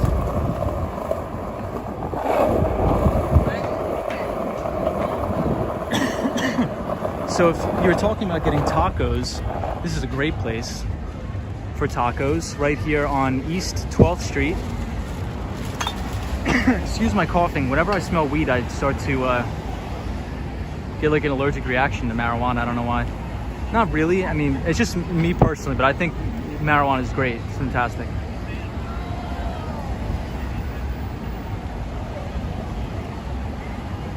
Defenders of Faces, I like the video. Thanks, bless you. Thank you as well. Tacos, yum, I know. This is a great spot. I've been here a couple times. Yeah, there's something about cigarette smoke and sometimes weed smoke. If it's like blown right in my face, I start to like cough. More so cigarettes. Look at this place. This place is cool.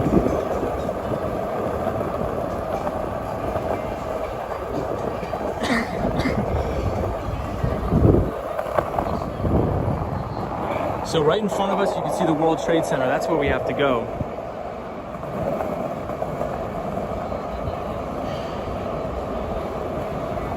Yeah, Michelle McGraw says smoke, especially if you aren't used to it.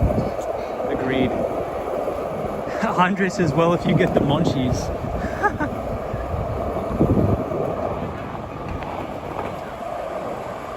We'll see, guys. So we're headed towards Washington Square Park. Maybe we'll take a short trip around the park, but I like to avoid it because there's a lot of mischief going on. There's a big fight between the New York City Police Department and the heroin addicts that do drugs in the park. But I think things are pretty cleared up now.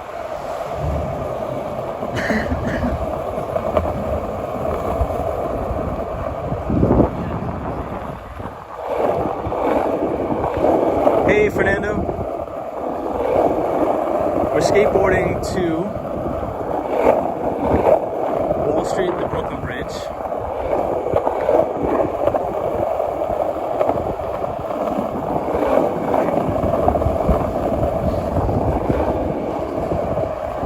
You gotta watch out for cars. All right. Yeah, so we'll take a trip around Washington Square Park.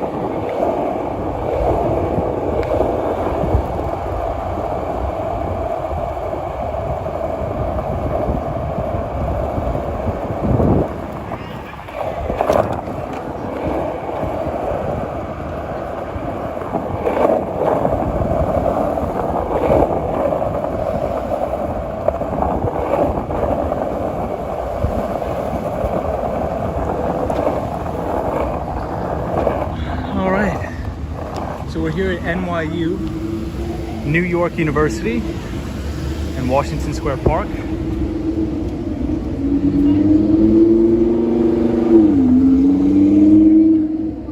Hey, Fernando, what's going on? Happy Friday, Fernando.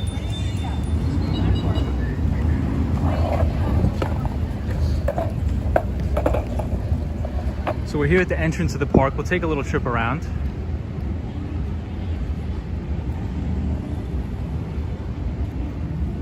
Yeah, Roy on a bike. Washington Square Park has settled down. We were here the other night. I think it's fine. Yeah, Daniel G says, is full moon. Can you see it? We can. We'll check it out.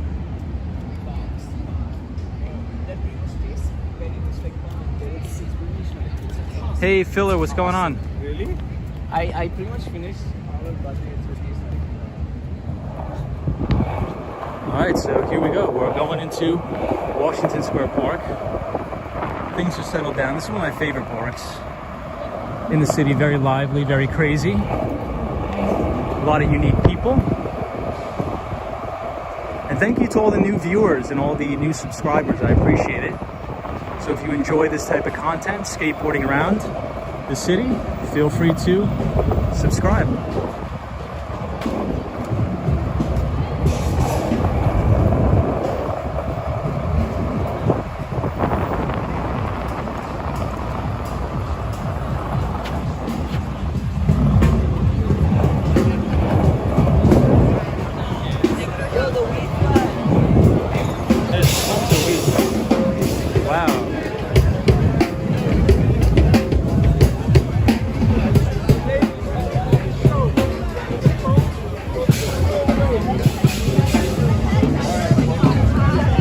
There's a lot of people here today.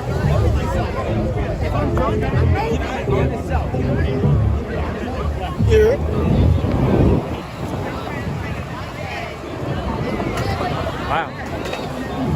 A lot of people here today at Washington Square Park.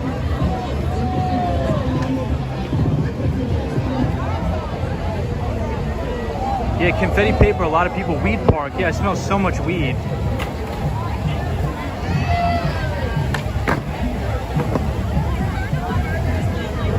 Yeah, hungry for a taco, I know.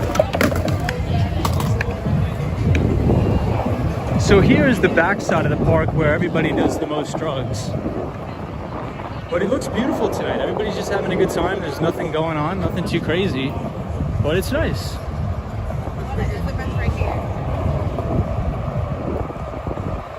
I think the NYPD pretty much cleaned up everything.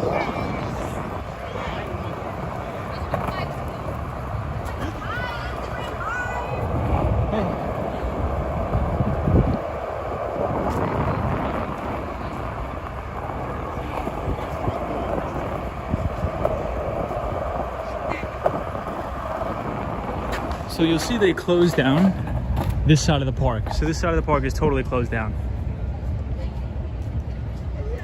Yeah, Mark Davis, recreational weed. I'm for recreational weed though. Nicholas says, New York City looks so full of entertainment. Can't wait to come back and visit. Nicholas, I can't wait for you to come back and visit too.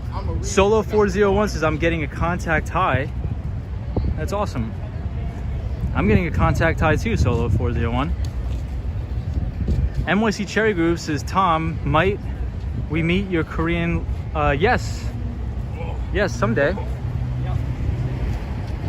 Barry, what's up? Hey, says Wall Street Skate Bro, got one new sub. Well, Barry, welcome to the stream, and we're happy to have you here, Barry. Welcome to the stream, my friend.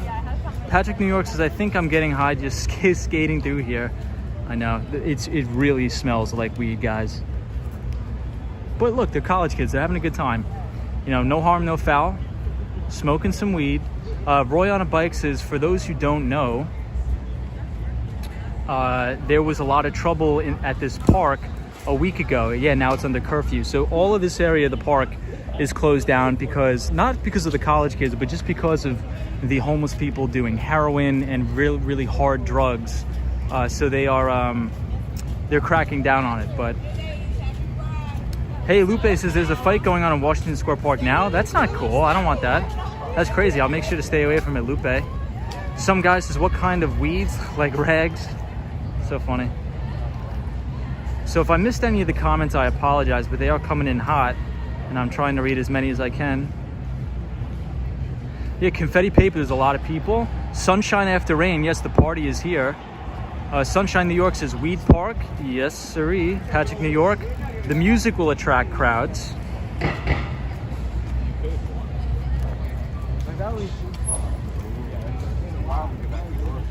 All right, so we'll head out. We will head out. Yes, thank you to all the new viewers and subscribers. I appreciate everybody.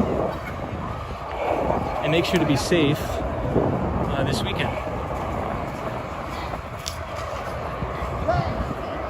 So I love all the people that play chess here.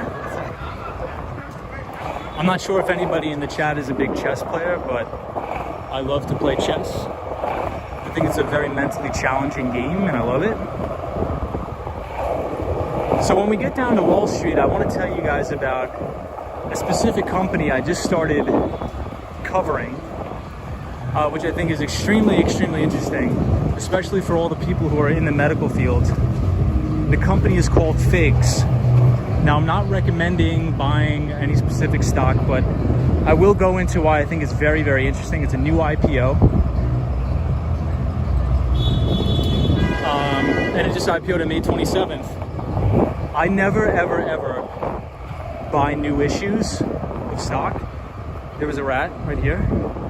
But I'm going to be watching this particular company for about a year, or 4 earnings reports. I'm going to be listening in on the conference calls because this company has extremely strong fundamentals, unbelievable earnings growth, so their EPS, and also fantastic revenue growth. I mean, it's really, really crazy how fast this company is growing, so we'll talk about it a little later when we take a break.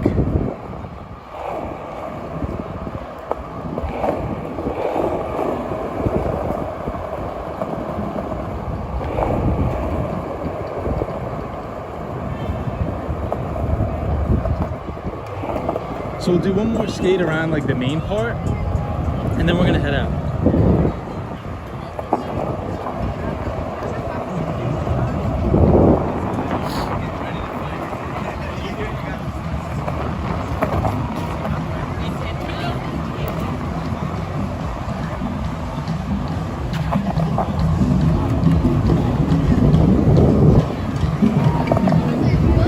So are the people fighting and they're just filming it?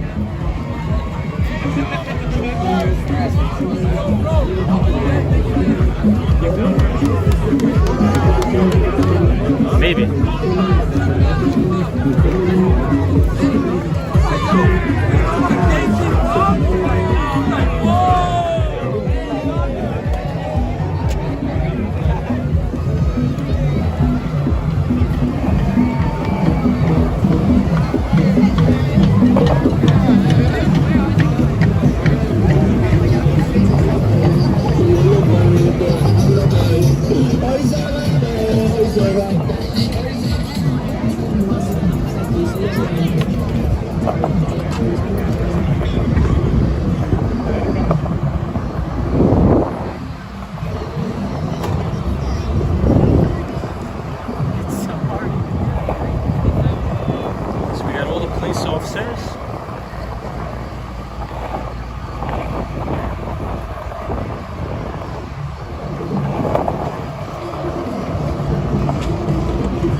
Yeah, Michelle McGraw says, I don't think I could watch you two punch each other. That's funny. Yeah, Super Friends, come down. Fernando, come down. We'll hang out, man. Hey, Reaction Kid says, hi, Skate Bro. I haven't seen Reaction Kid in a while. Welcome. Hey, Barry says, yes, we are inside. Nowhere to go but live stream with super duper friends.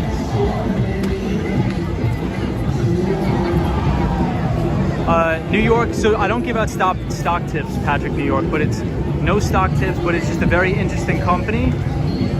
Very, very interesting company that makes medical scrubs, and they're trying to be like Lululemon. So we'll talk about it a little later, and I'll propose my entire bull thesis, as well as I'll lay out the fundamentals of the IPO. The only concern right now is there's no analysts at any of the major investment banks covering the stock. So that is concerning. So if there's no analysts that are covering this stock, it's not investable because you need to have institutional investors buying the stock or there's going to be no support. Because essentially the only thing an IPO is, an initial public offering, is essentially the transfer of ownership from the private market to the public market. So if you think about a venture capital firm or something like that, transferring the ownership to public investors and institutional investors like hedge funds, pension funds, sovereign wealth funds, So we'll check it out. But it's a very interesting company, and the two CEOs founded the company in 2013. Founded the company in 2013 by selling medical scrubs out of the trunk of their car, and now the company does about $89 million in sales every single quarter, which is unreal. So a real, true American success story by these two ladies, and they're totally crushing it. So I'm going to initiate coverage on the stock for whatever that means. And I'll be doing some financial modeling on the stock, and I'll post it on the channel so everybody can scrutinize my financial models in Excel and do all that stuff too. So the World Trade Center looks dope, and it's all lit up for Pride Month as well. Esther! Yeah, Reaction Kit, great profile pic. Yeah, Solo 401 says, don't want no scrubs, always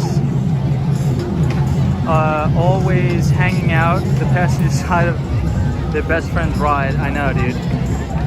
Nicholas Prasad says, is the skateboard electric, manual or electric? It's manual. So we only ride manual skateboards here. We don't do electric. We want to be as environmentally friendly as we can.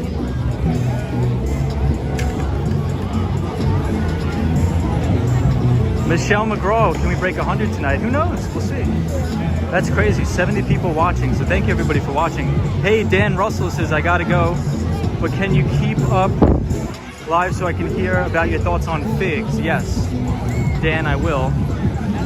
So right now, Dan, just in full transparency, in my opinion, it's not investable yet. However, what I want to do is I want to continue to cover the stock. Their first earnings report as a publicly traded company is July. Oh, sorry, man. So it's in July is their first earnings report as a publicly traded company. So we'll see if their revenue growth and their sales growth and their earnings growth can continue upward trend. If it can, it could be investable, and I think this could be sort of the Lululemon of medical wear, because what they're trying to do is make medical scrubs more comfortable and favorable for frontline workers. So their EBITDA earnings in 2019, I believe, was $1.7 million. And their EBITDA earnings in 2020 was about $69.1 million. That's unreal. So for those of you who don't know what EBITDA is, EBITDA just stands for earnings before interest, taxes, depreciation, and amortization. So to go from in 2018, this company didn't earn any money. They were losing money. To 2019, earning 1.7 million. And then 2020, EBITDA was 69 million. That's crazy. And I get that due to the pandemic, probably sales increased tenfold. However, that's staying power. So what you want to do is you want to see if the company can continue those revenue multiples. If it can, this thing is, it could be a pretty interesting IPO. So I wanted to just share that with you guys. And it's a pretty cool story because the two CEOs have an unbelievable American success story. So we'll check it out. Hey, it could be a dud. They could report earnings in July and say, hey, sales are declining, they're falling through the floor. We just had a fluke year last year because of the pandemic. But what I think is going to happen is that more people are going to continue to buy medical scrubs that are comfortable, because nurses, veterinarians, and doctors, they have to be in these clothes for sometimes 12 hours a day, right? 12-hour shifts. So they want to wear something that's fashionable, comfortable. So I think that this could sort of kick off a trend, sort of like Lululemon kicked off, if anybody's familiar with Lululemon. So we'll see. We'll see. I don't know if it's investable yet, but what you want to do is if you see a company that has good potential and strong fundamentals, what you want to do is you want to follow that company for at least a year or two very closely. And if it continues on its revenue and earnings multiple track, then we'll see. We'll see what happens.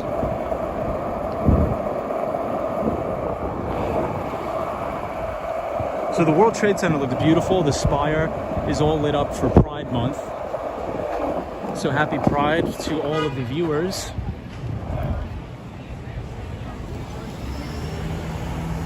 Sunshine New York says yes, there aren't so comfortable now.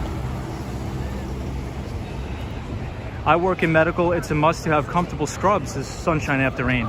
So Sunshine After Rain, I'd love to have anybody's input, and we'll talk about it once we get to the New York Stock Exchange. I'm gonna sit down, but my sister is also in the medical field, and all of my sister's friends. So if you think about all of these frontline workers that literally save lives, they're the most important people on the planet, in my opinion. They're wearing these uncomfortable scrubs all day. So if they can get scrubs that have cool designs on them or fun designs, you know, they're willing to pay more for something that's comfortable. And you never know, maybe this company will develop,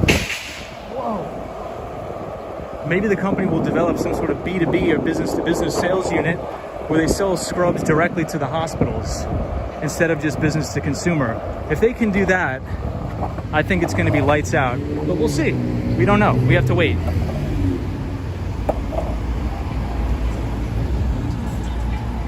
Michelle McGraw says, did Nightbot delete me? I don't think so. Nightbot is still screwed up, unfortunately.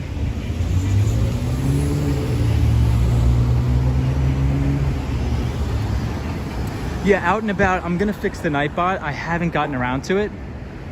I don't know why it's deleting people's stuff. So Patrick, New York, yes, the company went public this year. Its IPO date was May 27th.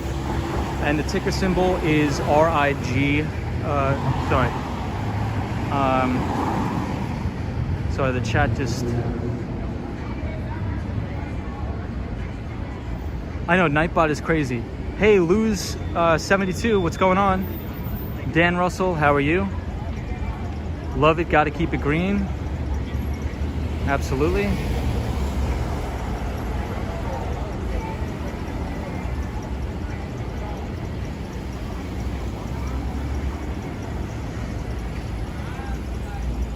Can we review ETFs? Sure. I'm just trying to catch up on the comments, see if I missed any.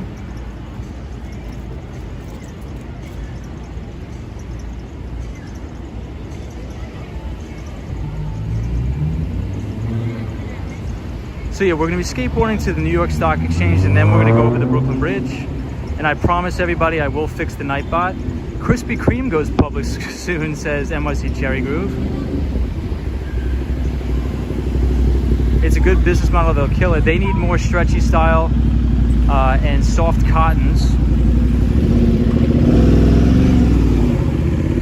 Wow, Solo401 says, did you see the guys climbing the Chrysler Building spire? I did not, that's nuts. Hey, Nicholas says, exactly, my sister is in her final year of medical school, and she said that the amount of medical supplies they actually use, it's unbelievable. The average person can't even imagine. Wow. Hey, Lady Orleans is here. What's up, Lady Orleans? Yeah, so that's also my other thesis, right? And especially due to COVID, you know, medical professionals are probably changing their scrubs more often, right? Just due to protocols. But again, once you have an investment idea or a thesis, you have to follow it up and you have to pay attention to the earnings reports. So maybe this could be a cool stock or security we follow on the channel, and we'll see where it goes. So one of my good friends, Kathy Donnelly, she just came out with a book, and she did a complete study on IPOs, their initial public offerings. And 90% of IPOs trade below their IPO price within 52 weeks. So you never want to buy an initial public offering within the first year of it going public, because 90% of the time the share price trades below the IPO price. And there's a couple reasons for this. The main reason is, as I explained before, the main thing about an IPO is transferring the ownership from the private market to the public market. So that takes a lot of time, and there's a lot of selling. So you have selling by insiders of people who own the company. You have selling by private equity firms and VC firms, selling to institutional investors. And institutional investors don't buy stocks as fast as they want to when they go public, because they have to make sure the earnings reports come in good or better than expected. Because you could have a company that goes public, but the only reason why they went public is because they had, one or two one-off good quarters, and they just wanted a big cash out and a big payday. And then the stock goes to zero and the company goes out of business. So if it has sustainable earnings, that's good. So that's what we want to look for here. What I'll do is I'm going to build a discounted cash flow model for this company. If earnings continue to grow at the rate they're growing, and if cash flows continue to grow at the rate they're growing over the next 10 years. But again, until institutional investors and until investment banking analysts are covering this stock, it's nothing. It's not investable. Wow, look at how cool this is. This is a really nice restaurant.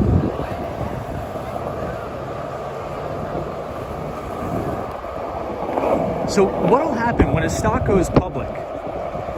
You think of all the investment banks. You think of JP Morgan, you think of Goldman Sachs. What they do is they appoint analysts that work at the firm to cover the name. So if there's no analysts that are initiating coverage on that stock, it means that they're not interested in it yet. So you want to make sure that there's institutional interest before you buy anything that goes public.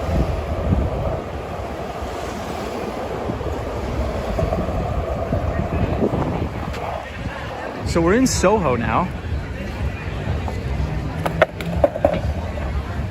And it's really packed here, which is good to see. Everybody's outside eating. We are on Grand Street and Broadway.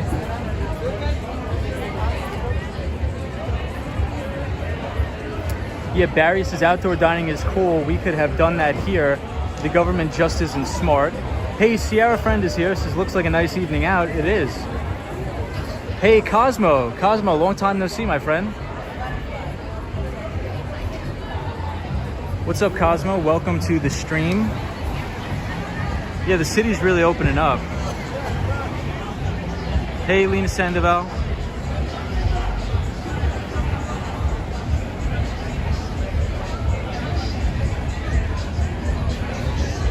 Trade London and New York open.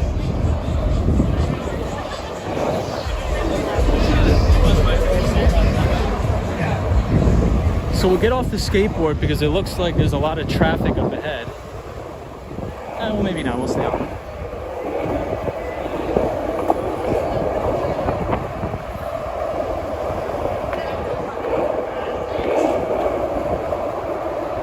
Hey, Cosmo says I was at my parents'. Hold on, let me read the chat. We'll take a little pit stop here on Canal Street, and then once we're at Canal Street, we'll make our way to the Brooklyn Bridge.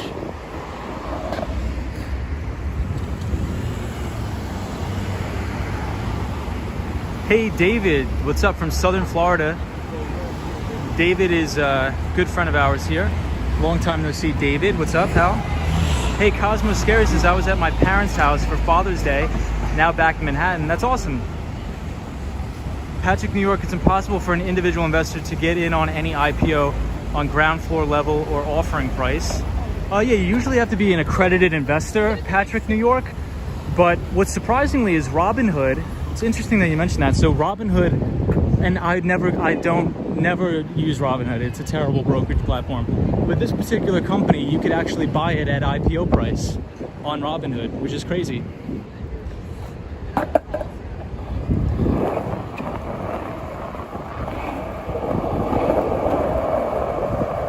But thank you everybody for joining the stream. I hope everybody's having a good night and enjoying skateboarding around New York. And thank you to all the new subscribers. The World Trade Center looks beautiful, lit up with the pride colors.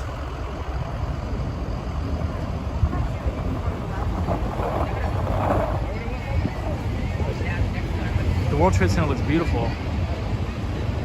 Nicholas says, and every time we step into a receiving warehouse, it's like 90% 90% what? Let's see, hold on. It's like 90% of full medical suppliers, and it's just going to increase, trust me. Yeah, so we'll talk about that too. That's great observation, and thank you for sharing that, Nicholas. Hey, David says it's been raining a lot here, but it's our rainy season. That's good to hear, David. Hey, Lou 72 says Canal Street. Wow, New Orleans. Yeah, so we're at Canal Street. Let's cross the street here. But let's watch for the cars because these people are crazy. It's a beautiful dog. Beautiful dog. Wow, so right in front of us we can see the Jenga building. So we have the Jenga building right here, and then we have the spire of the World Trade Center, which is beautiful. So we'll get back on the skateboard.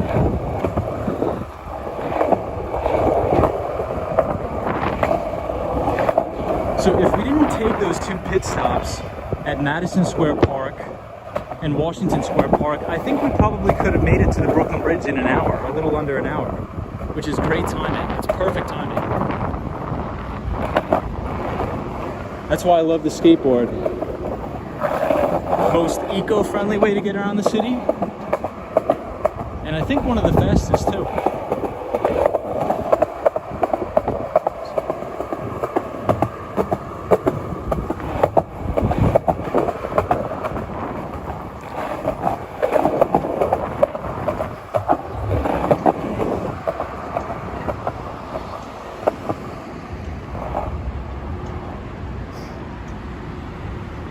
Hey, the Antagonizer's here. What's up, the Antagonizer? He says, do you like the Wall Street area? Yeah, I love it. I used to work at 82 Wall Street near the Deutsche Bank.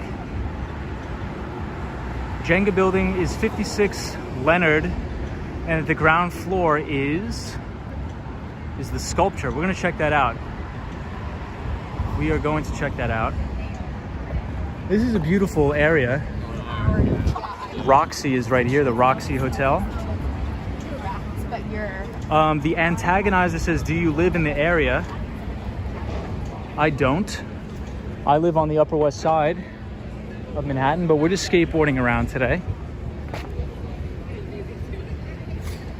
Here, I'll take a little pit stop and I'll read the comments. I gotta catch up on the comments.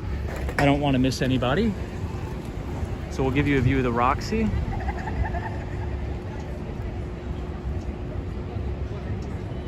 Hey, Lady Orleans.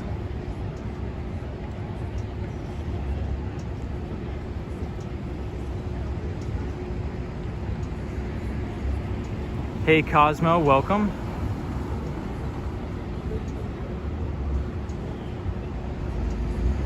Hey, Loose72 says, yeah, crazy, disrespectful drivers all over.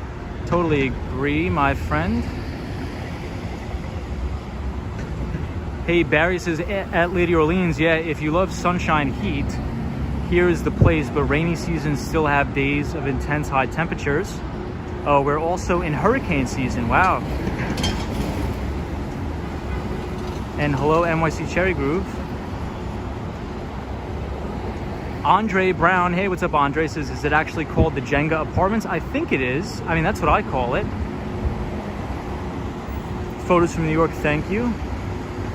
Solo 401 says, looks quiet there. It's a little bit quiet. There's a lot of people at the bars. Like over here, there's a lot of people at all the bars. Hey, Lupe says, could I ask something dumb? Why is Wall Street called Wall Street? Lupe, that's not dumb. I think that's a great question. And I actually don't even know that. I just know that the New York Stock Exchange was created around the sycamore tree, which there is a little tree to symbolize the sycamore tree right outside of the stock exchange. But I don't know why Wall Street is actually named Wall Street. Maybe NYC Cherry Groove or photos from around New York would know, because they always know those very interesting facts. But what a lot of people don't know about Wall Street is all of the financial firms actually moved uptown to Park Avenue. So the majority of the investment banks, and hedge funds, they're actually located on the Upper East Side, or Midtown East. That's where the majority of the Wall Street activity happens. But Goldman Sachs is down on 200 West Street. And I believe Citi is down there too. when I worked down on Wall Street, I didn't work in the finance space. In college, I did an internship at a hedge fund, but I worked in tech down on 82 Wall Street, and we were near the Deutsche Bank, which is one of the worst investment banks, in my opinion. No offense to anybody who works at Deutsche Bank.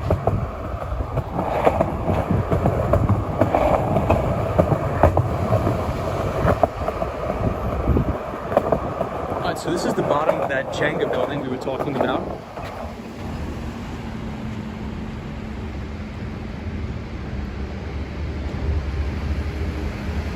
Hey, the Triforce. What's up, Triforce? It says, yo, I'm bored and tried and searched live New York and boom, I found you. Wow, that's awesome. Well, the Triforce, welcome to the stream.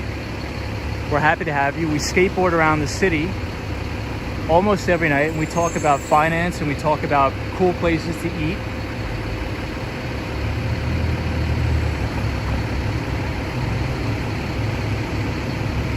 Hey, let's see.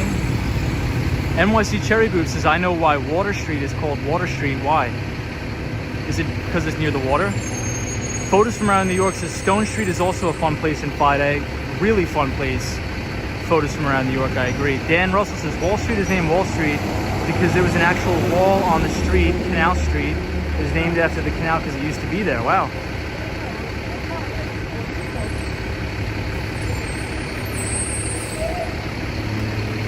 Nicholas is back in 2001 when I lived with my dad. When I lived with my parents in Queens, New York, my dad had a cleaning company which had both public and private contractors and health departments, banks, outlet stores, etc. Wow, Nicholas, thank you for sharing that. That's awesome.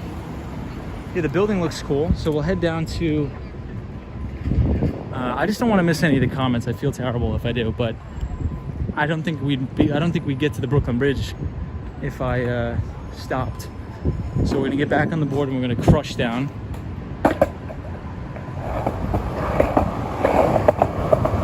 Because I want to get to the Brooklyn Bridge before my phone dies.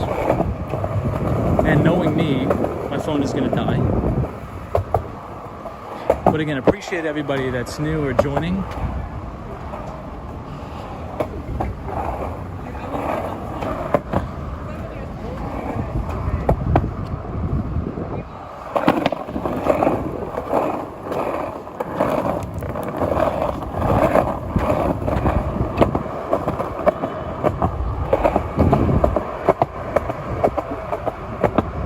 Beautiful view of the World Trade Center.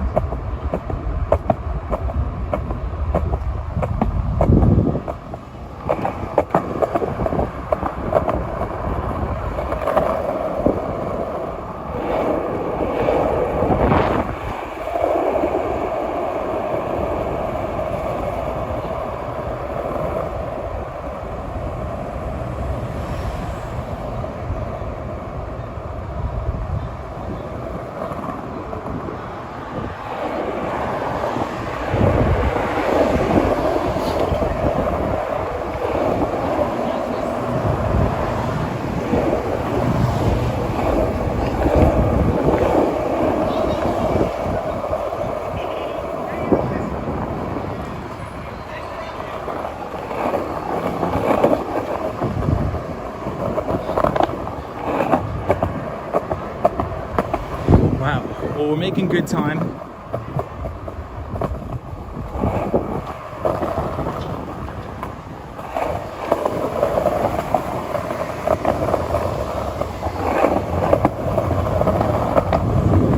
Chambers Street.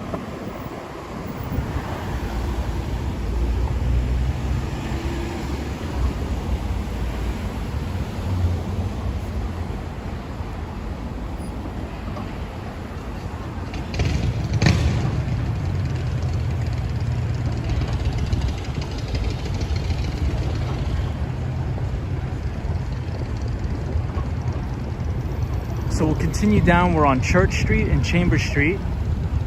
We have a very nice view of the World Trade Center.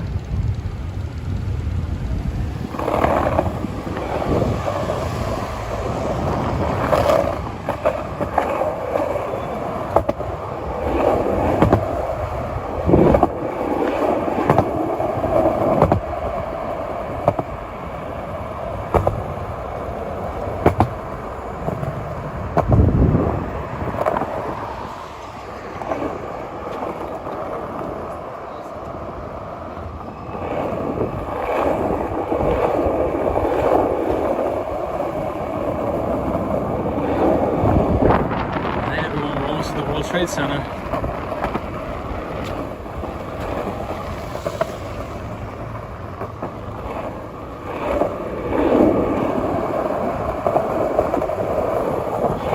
We're coming up on the Oculus.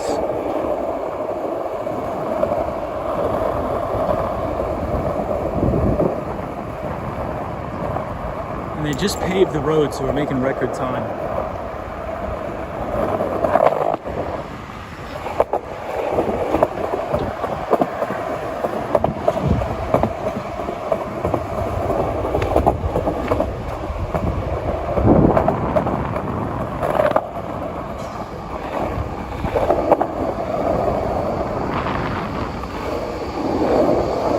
So here we are at the Oculus. The World Trade Center Oculus is right here. Beautiful, beautiful place.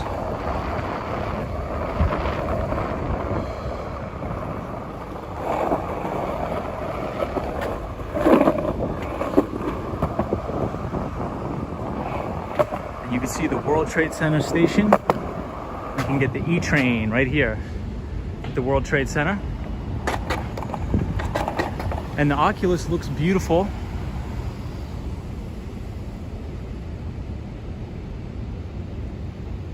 Yeah, Solo 401, the Oculus is supposed to be a dove. And then here we have the World Trade Center, the famous Freedom Tower.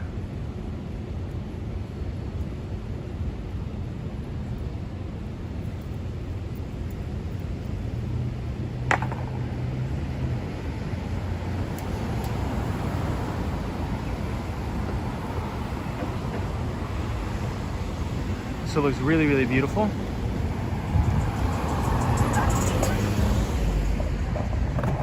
So we'll skateboard over to Zuccotti Park and I'll sit down, I'll take a little break, we'll catch up on the comments, we'll talk for a little bit, we'll hang out, you know.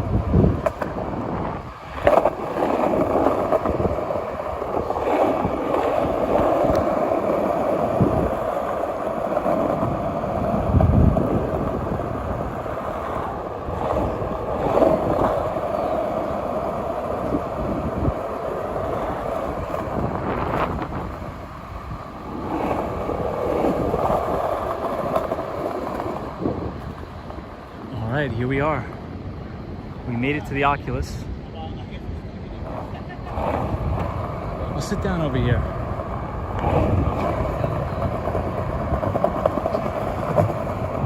But I don't like skateboarding here. I really don't like skateboarding around here.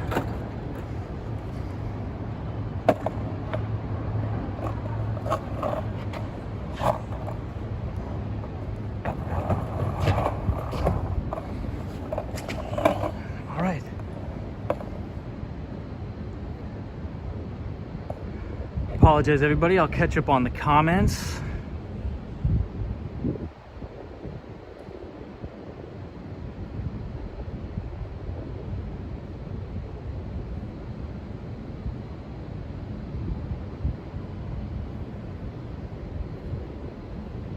Solo 401 says that building is hot, cool.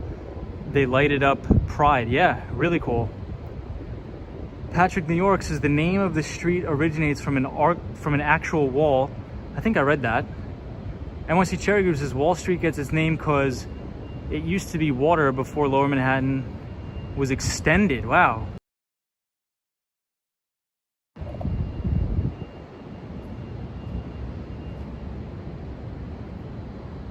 Loose 72 says NYC Cherry Group should be fun. Nicholas is, in your opinion, is a cleaning company a good idea to reopen at a time like this? I think it is. I mean, I think anytime that you're trying to do something that's entrepreneurial, you got to give it a try. And the best time to start a business is during times of a downturn in the economy. So, I mean, I would never tell somebody not to try to start a business. Always, if you want to do something, just you got to do it, man. You got to do it. Hey, David. Yes, Lady Orleans, and we talk about coffee shops all the time. Lady Orleans, we love doing that. Hey, David says Wall Street was originally known in Dutch as De Wall Straat. in the 17th century. Though the origins of the name vary, an actual wall existed on the street from 1685 to 1699. Loose 72 says concerts are going to be insane. Michelle McGraw, hey Michelle McGraw. Oh, just lost the comment.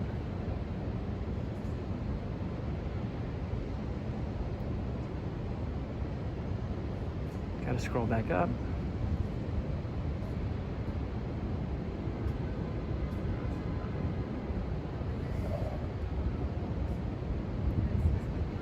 You're going to keep up.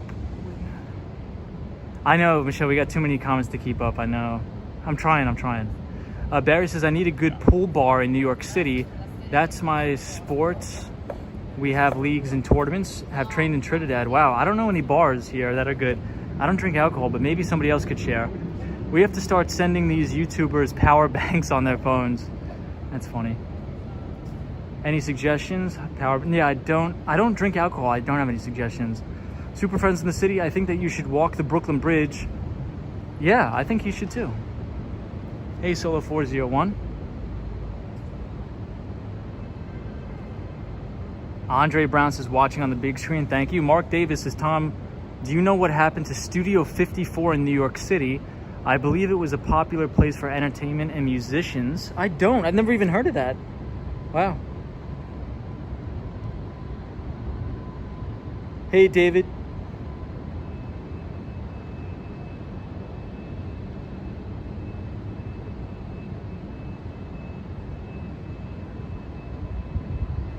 David says, what's inside the Oculus? We'll take a look. It's all shops, and you could also get the train. You could get the Path train too. Dan Russell says, wow, amazing. The Oculus is legit, totally bigger than in the pictures in the interior. I can see Brookfield Place. World Trade Center Hotel is right there. Yep. It's a big transit hub. I think delivery going to get hotter, a different kind of business. Flip zone business from being closed and locked down. You now have a boost in the economy. Nicholas, you can go ahead and open it, bro. Yeah. Disco Club. Yeah, so we could see, we won't go inside, but we can check out from here what it looks like in here.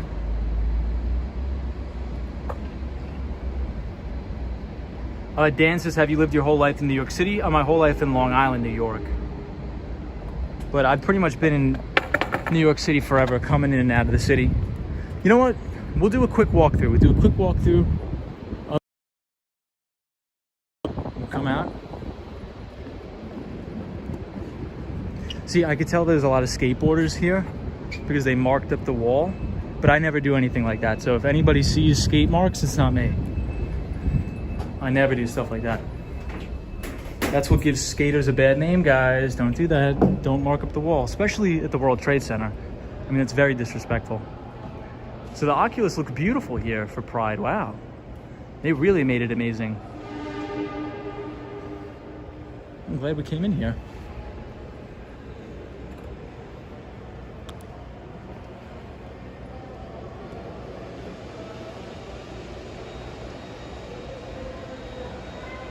Dan Russell says, Studio 54 was the #1 club in the 80s, known for its parties with celebs, lots of coke.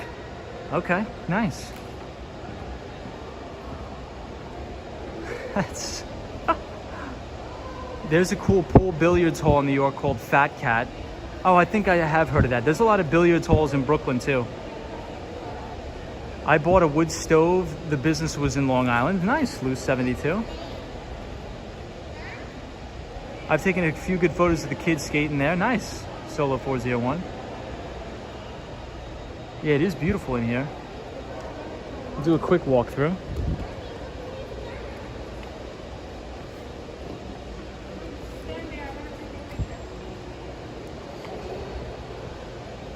But yeah, it's very nice in here.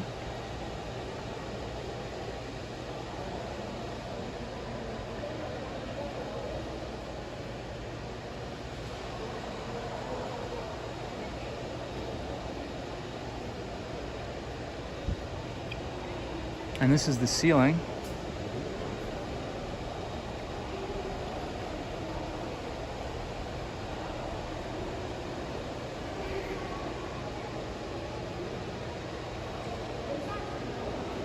Andrew says my son is out scootering now. You hate it, it's stressful. Well, scootering's fun, man. I think he's gonna do a good job. I mean, I think scootering's more safe than skateboarding. I mean, in my opinion. At least in my opinion. Oop, I got you guys. Oh, thank Yeah, no problem. Have a good one. Thank you. Have a good weekend. Yeah, I mean, scootering is much safer than skateboarding. All right, so we'll head out. So this is Zuccotti Park down here. So if anybody wants to check out a very interesting interview, you have to check out Peter Schiff, Occupy Wall Street. So Peter Schiff is one of my favorite economists ever. And even though I don't agree with him on everything, we have a lot of differences. If you watch that video of Peter Schiff down here at Zuccotti Park during the Occupy Wall Street movement, he was speaking with all the people that were a part of the movement, and I consider myself a part of the Occupy Wall Street movement. However, I just think that they're against the wrong people. So the Occupy Wall Street movement started after the financial crisis of 2008, or the Great Housing Crisis. And the reason it started is because everybody's upset at the Wall Street banks for being greedy and issuing terrible bad loans. Because that's how the housing crisis started, is because bankers were issuing mortgages with adjustable interest rates to people that really shouldn't have qualified for the loans. And what they were called teaser rates. So you would have people that were working part-time jobs getting $600,000 mortgages with teaser rates. So the thing about the teaser rate is it's good at first, but when interest rates go up, your payments balloon. So overnight, millions of Americans couldn't afford their mortgages, and that caused pretty much almost the end of traditional finance as we know it. But the thing about the Occupy Wall Street movement is I agree with it, but they're angry at the wrong people. You shouldn't be angry at Wall Street. You should be angry at the Federal Reserve and the central bankers, because the central bankers are the people who encourage this behavior, because they leave interest rates at artificially low levels. And when you leave interest rates at artificially low levels, it encourages speculation.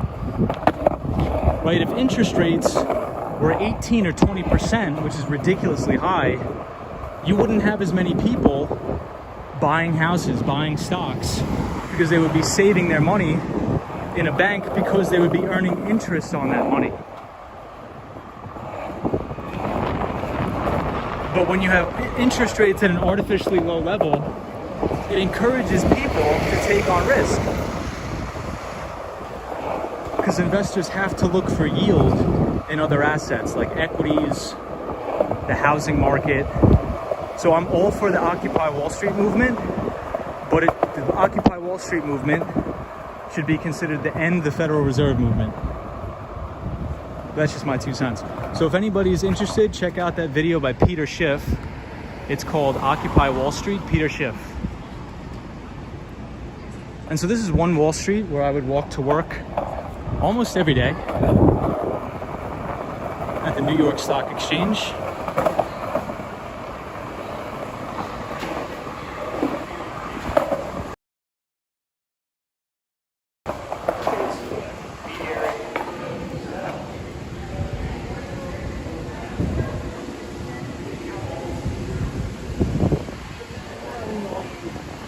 So this is the New York Stock Exchange.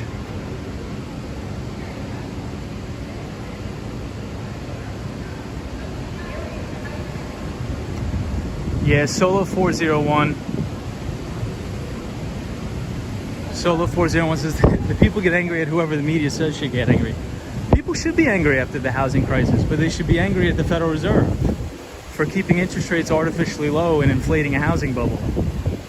I think it's terrible what they're doing, what central banks are doing around the world. I think it's terrible.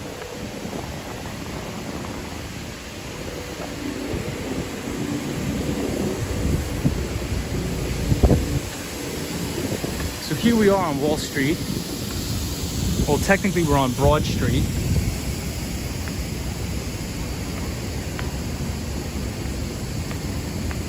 This is the George Washington statue.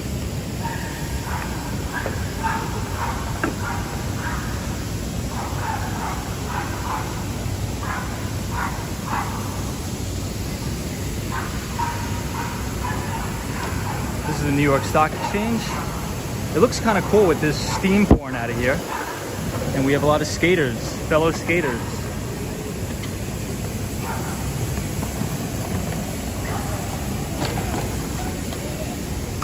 All right.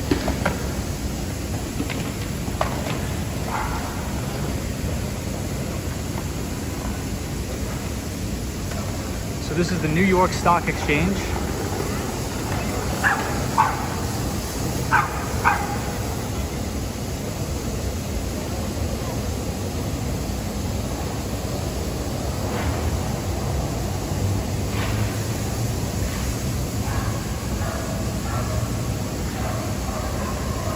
Yeah, Dan Russell's Zuccotti Park was where Occupy Wall Street was.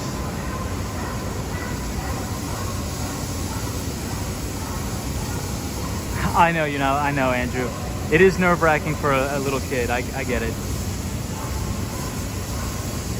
Yeah, David, no problem. So I'm glad you enjoyed the Oculus. Oh, Lady Orleans says, FYI, there's a documentary on Studio 54 on Netflix.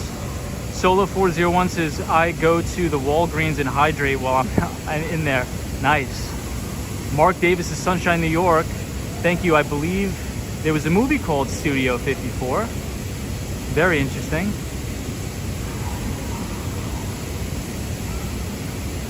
Captain Zoot's house on fire. Copeg, New York. Copeg is on Long Island. I don't know who Captain Zoot is. But it goes Copeg, Lindenhurst, and Babylon. Sunshine, New York says, Lady, I have stories of the club scene from back in the day that will leave you shocked. Tell us, Sunshine. Come on. Mark Davis says, Sunshine, New York. I heard there was a place back in time. Daniel G says, hey, Tom, I'm off to bed. Have a good night. Safe trip back home. See you soon. Have a nice weekend. Daniel, you too. Take it easy, Daniel from Buenos Aires. Nicholas says, hey, would you recommend any reasonably priced hotels in Manhattan for a family of 4? Planning a 2-week trip next year. It'll be my wife. Sorry, sometimes I get lost.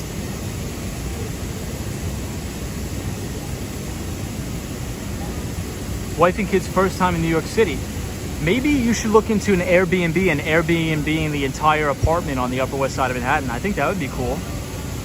So that's my answer, Nicholas. I'm not sure about anybody else, but I would rent an Airbnb, the whole place.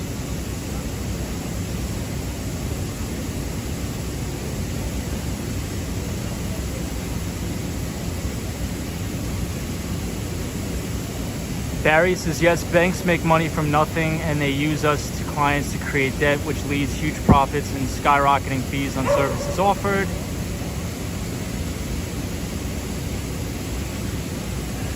Dan Russell says, OA crash was one of many reasons why we have crypto. It's ironic because now government wants to tax crypto gains like the capital gains tax. Yep, government will always take a piece of the pie, my friend. There's 2 things in life that are guaranteed, death and taxes. Hey, David says at Studio 54 there was a secret room in the back where the celebs hung out away from the public. Interesting.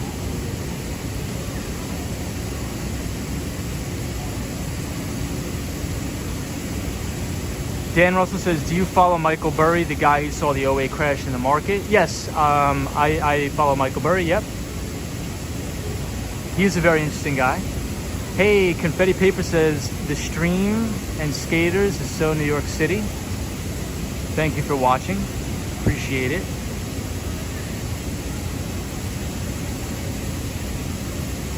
Oh, the steam and skaters is so New York City. Love it. Confetti Paper, totally agree.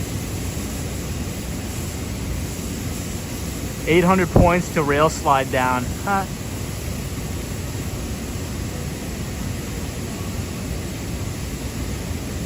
My dad never believed in banking with banks. He believes in real estate, so investing in business properties, it's way better investment from my experience. Interesting, Nicholas. Thank you for sharing that.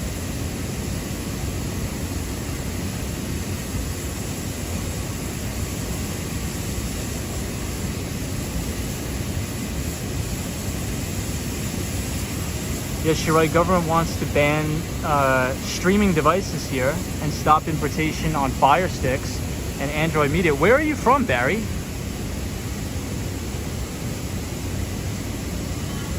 Hey, take it easy photos from around New York.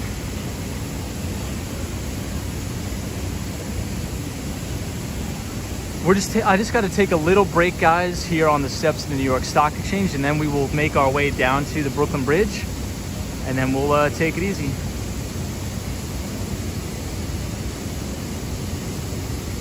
The steam is from Con Ed, which supplies heat and hot water to various buildings. Oh, you're from the Trinidad and the Caribbean. Nice.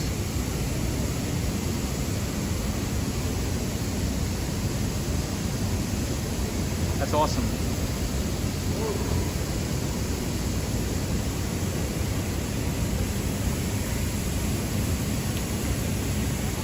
So we're here at the New York Stock Exchange. I'm just taking a break, but I appreciate all of the new subscribers and all the new viewers. So thank you everybody for subscribing to the channel. I really do appreciate it. Hope you're enjoying the skateboarding live streams. So I'll briefly tell you about this new company that I'm interested in. It's not a recommendation to buy any sort of security or stock. This isn't financial advice, but it's an interesting company that I want to follow for the long term. And their first earnings report is in July.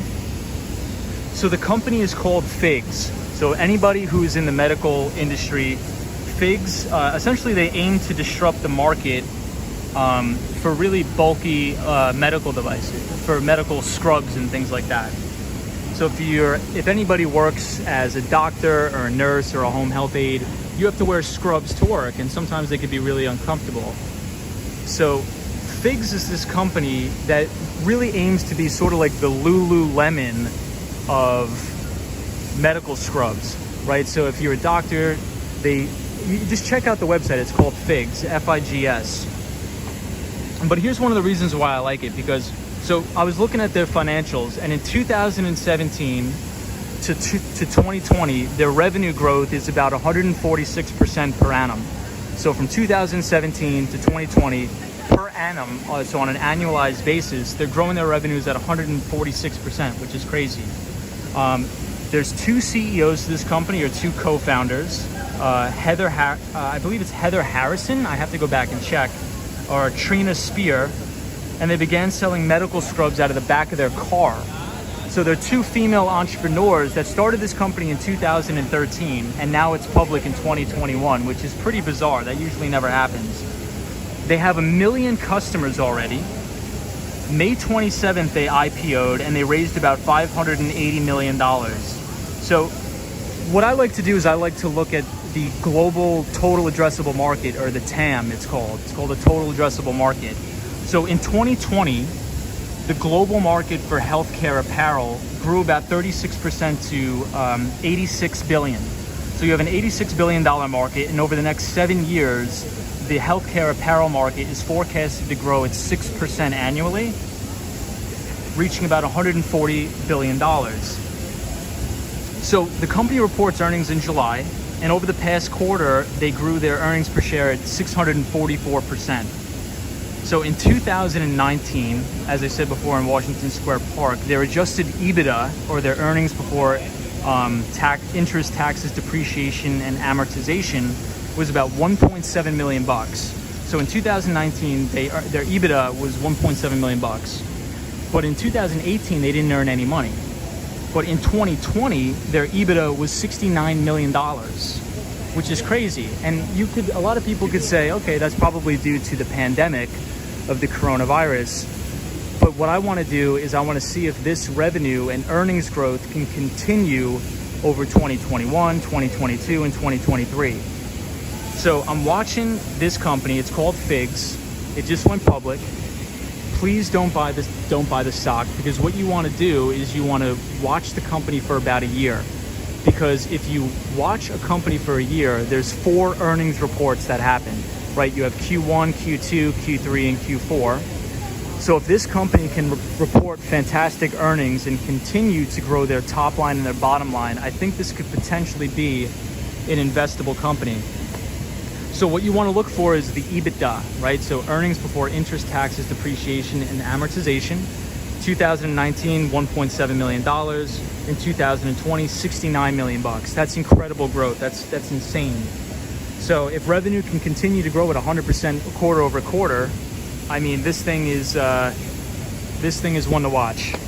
So that's really the story. If anybody wants to do some research into it, and the reason why this caught my eye is because I never, ever look into companies that aren't tech companies. And the reason for that is because I only want to have a company or own a company that's on a software as a service model or a SaaS model or recurring revenue.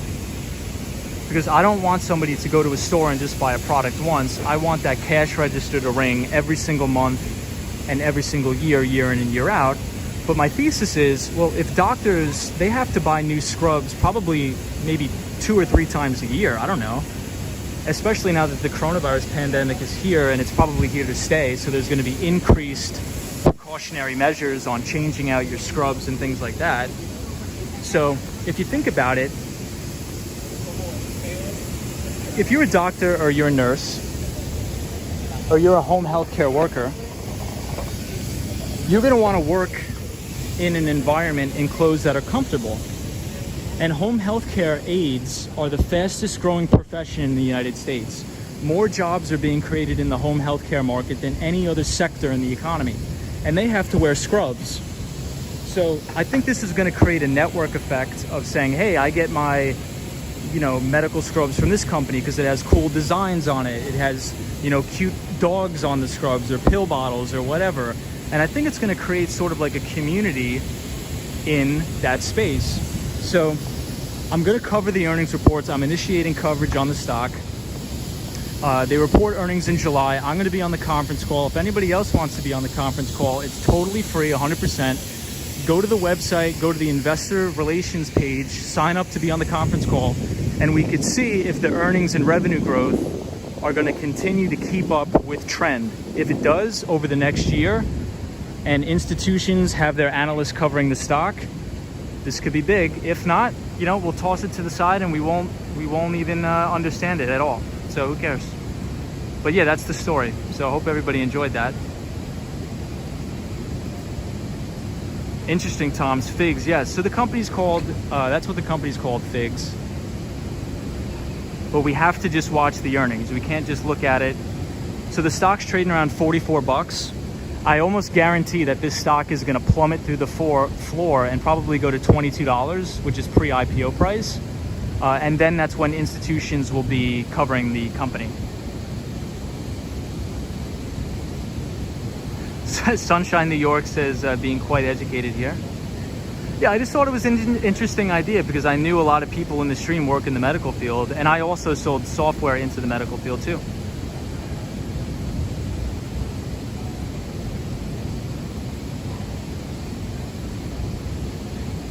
Michelle says, haven't seen him for a few days. David says, is it sustainable? So on an ESG standpoint, I believe it is. On an ESG, so which is environmental and social governance standpoint, I believe it is sustainable. So if you look at the website, they make all their materials from natural stuff. There's no like artificial stuff or chemicals in it.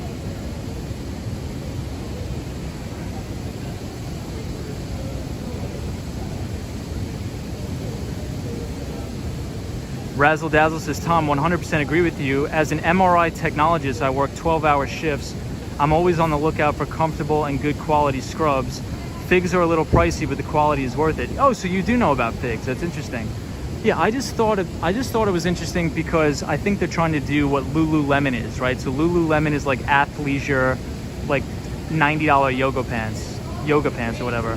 Michelle McGraw says, I don't understand how any kid is entertained by this. I certainly wouldn't have been.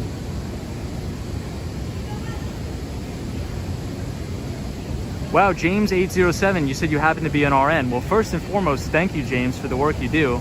So what do you think about scrubs? Is it that big of a deal? Are they uncomfortable? Like, this is a little bit of market research here. This is interesting. And usually I don't cover any stocks that aren't tech companies because I like the reoccurring revenue model. But I think, look at the success of Lululemon. They grew their earnings in 2014 from about $2.87 a share, and I believe they're going to earn $8 a share in 2022.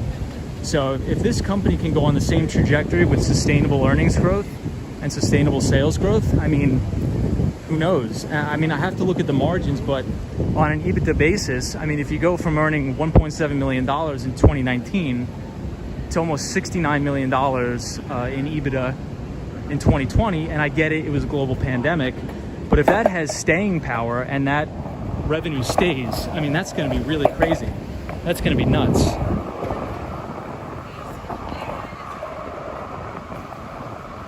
I think this is the Tiffany's on Wall Street. Or maybe it closed down, I'm not sure.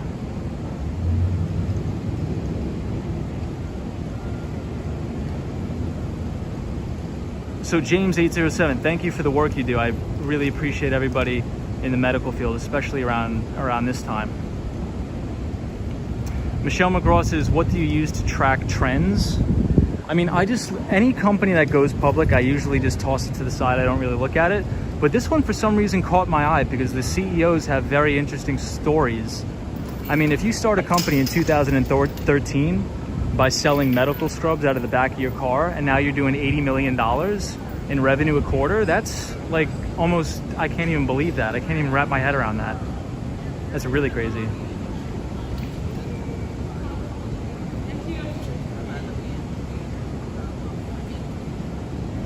Yeah, Mark Davis, the medical field is fascinating. Yeah, let's go see the Fearless Girl. Barry says, good info. I will check the data. Can you post the URL? If you just Google Figs, you can see it. It almost looks like a Lululemon type company, but we'll see if the earnings power stays. Hey, Joe Hernandez. What's going on, Joe? Welcome to the stream. Hey, Barry says, my cousin and her husband are both doctors and in charge of the area hospitals in the South area. I will pass the info across.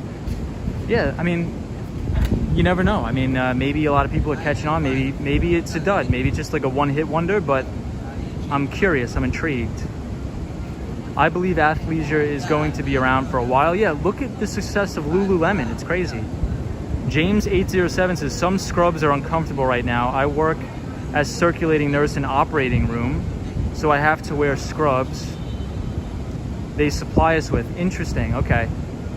That's very interesting. So James, that was another one of my, so when I was building this model, so when I was building my bull or bear thesis, I put that this company has to do B2B. Right now it's business to consumer. They have to have a business to business department because they need a business to business sales force that sells directly to hospitals to gain market share. But for now, it's just consumers that happen to be nurses or veterinarians or doctors that just go on the website and buy the stuff. But if they can build a business to business sales team and sell into hospitals and gain market share, it's lights out.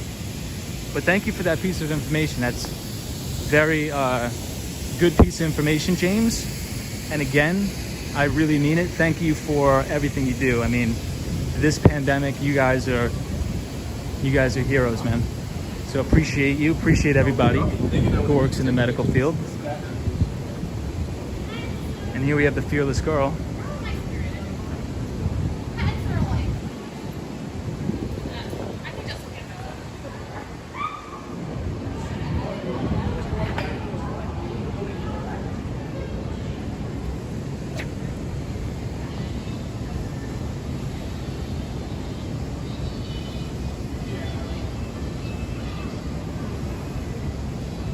Sunshine says, I can listen to Tom for hours. His knowledge is superb. Yeah, I just thought this was an interesting company because I usually don't cover companies like this. I usually only cover software companies like CrowdStrike, Zscaler, Atlassian, Salesforce, Oracle, things like that. But this one, for some reason, the story was just amazing. I read this story in the Wall Street Journal. I was like, wow. That's like the American dream, starting a company out of the back of your car. I mean, that's crazy.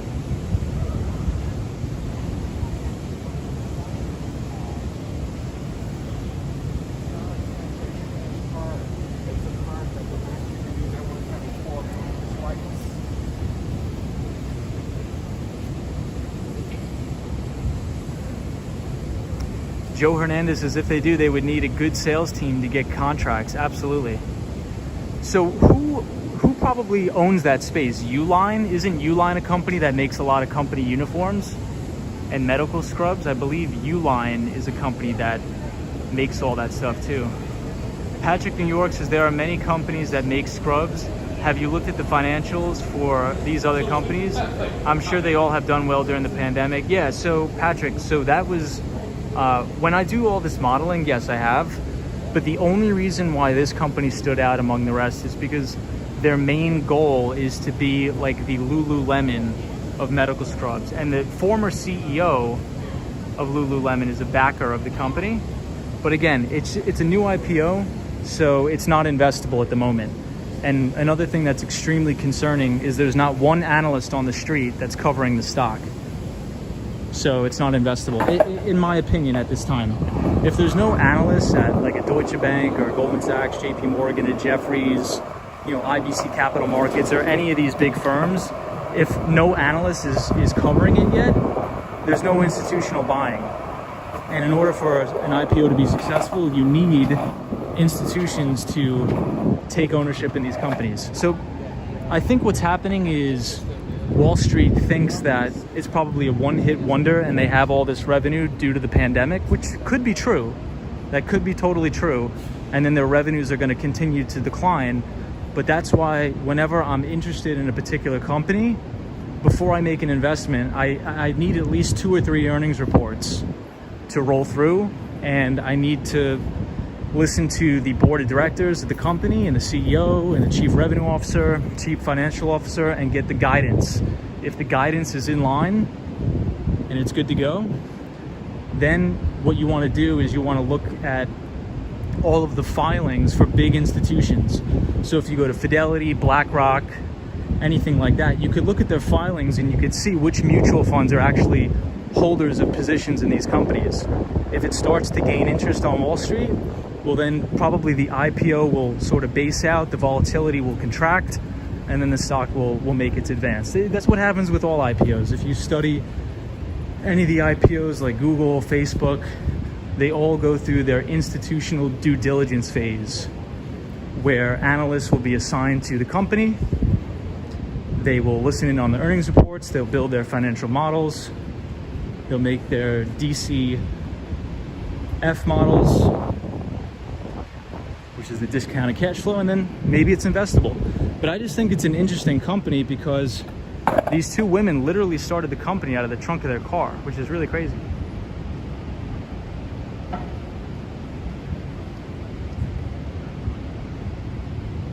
Hey, Michelle McGraw says they make all kinds of stuff. Uline makes everything. Yep, they supply a lot of warehouses too. I remember I think I had a friend that in college, like an acquaintance, that did an internship at Uline in supply chain management, I think he did.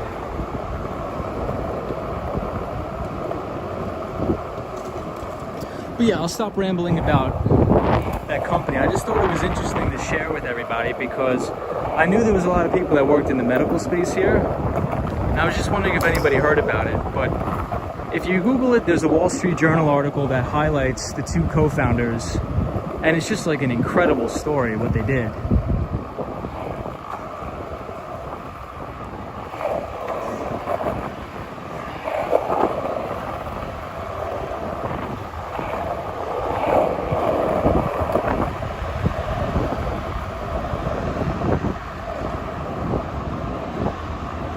Oh, thank you, Andrew. Thank you for sharing that link. So the architecture and the buildings down here are beautiful, really, really beautiful. I'm going to look into becoming a supplier for both public and private sector, seeing that I already supply tents and everything for COVID related. It's something worth looking into. Nicholas, I think that is something worth looking into. Hey, Super Beast 001 says, hot babe walked by you just now. Why didn't you talk to her? I have a girlfriend already, but that's Super Beast. I haven't seen you in a long time, man. How are you?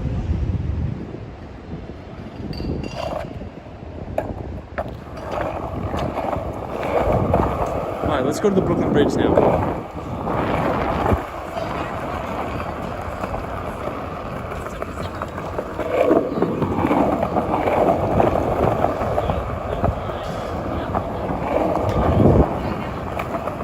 This road is really terrible for skating. There's rocks everywhere.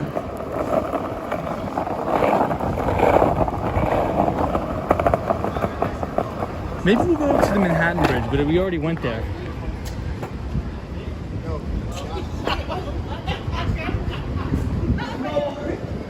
Now we'll go to the Brooklyn Bridge. The Brooklyn Bridge is going to look really nice tonight.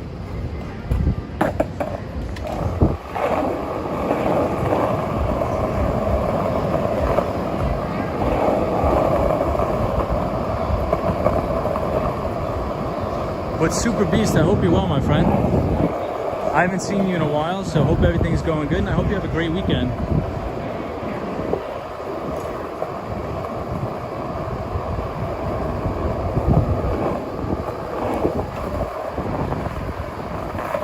So one of the best bagel places is down here. It's called Leo's Bagels. We'll skate by it. So if anybody's ever in Hanover Square, which is where we are, Hanover Square has the best bagel shop in the world called Leo's Bagels, which is right here. But it's closed. But there it is, Leo's Bagels, best place. And Leo's Bagels is open, I think, until about 6 o'clock on weekdays and weekends, but it may be closed on Sunday. But it's a great place. And this is Stone Street, where Photos in New York was talking about, down here.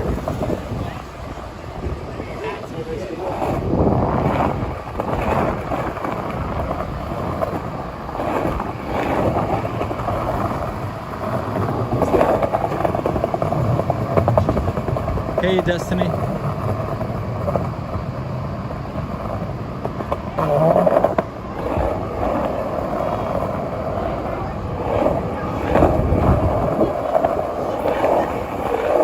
And this is my old office. So a little trip down memory lane. This is my old office right next to the Deutsche Bank.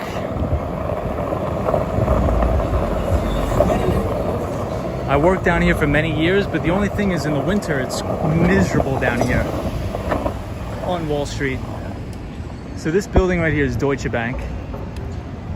And my building was right here.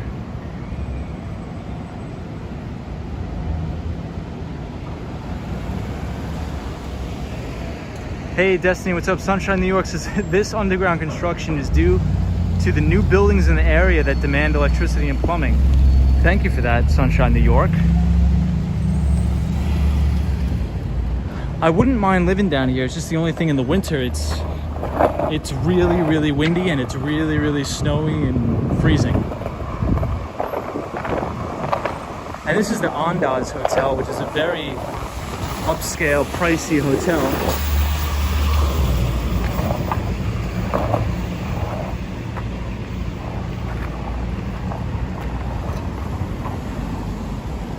So this is the South Street Seaport here. So Joe Hernandez says I used to work near here on Broad Street and also West Street. That's a beautiful area, I love that. So my friend used to work for the DOJ. They're down here on Broad Street. I know, Andrew, we can't find your limo. We'll find the limo tonight. When we go back, there's probably gonna be 3 or 4 limos. So we'll check him out.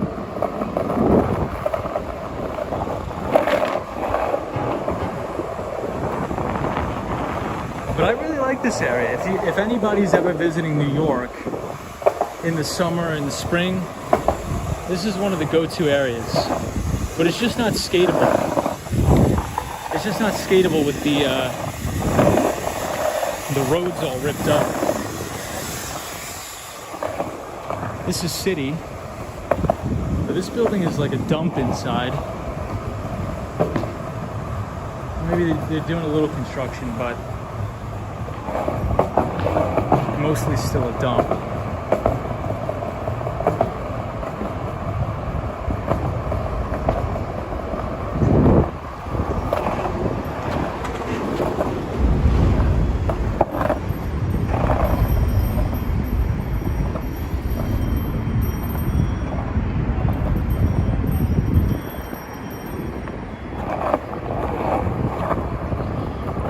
crossover. So now we are pretty much on the lowest part of Manhattan possible. Water Street. And the moon is beautiful tonight. So we have a full moon here in Manhattan. Patrick, New York says, isn't the DOJ on 1 State Street? It was, but they have a satellite office.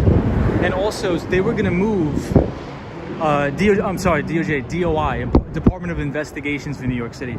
I apologize, Patrick, you're right. My friend worked for the DOI,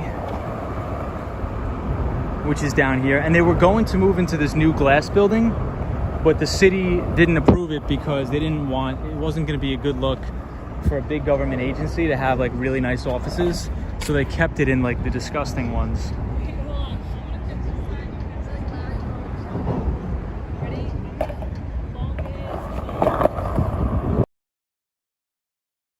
I believe the pay was a little bit more, he was telling me. So he does some Department of Investigations for Nassau County.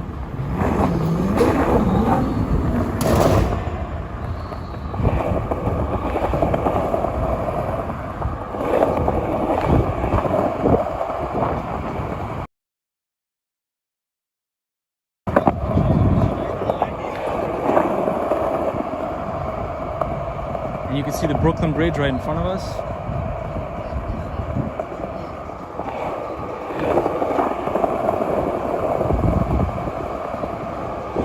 Really beautiful down here.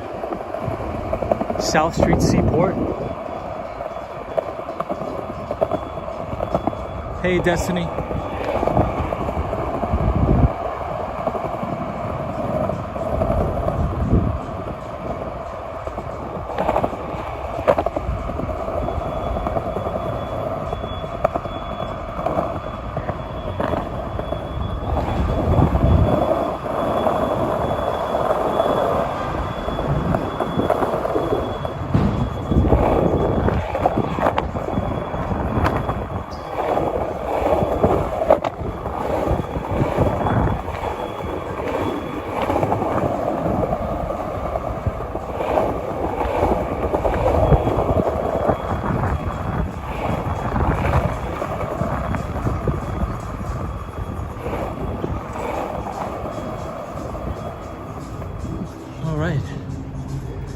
Patrick, New York says, yeah, I used to work at 1 State Street, not for the DOJ though. Got it. Wow, the view looks crazy from up here. We have a full moon.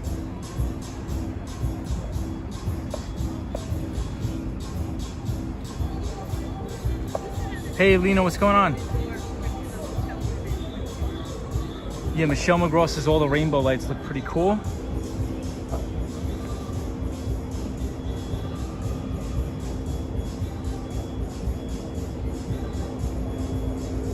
So right in front of us is the Brooklyn Bridge.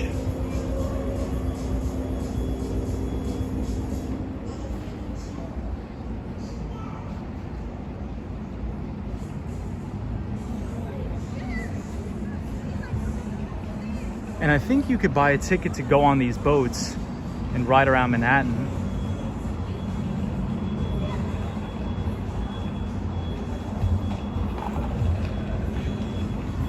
Yeah, the views are really nice from here.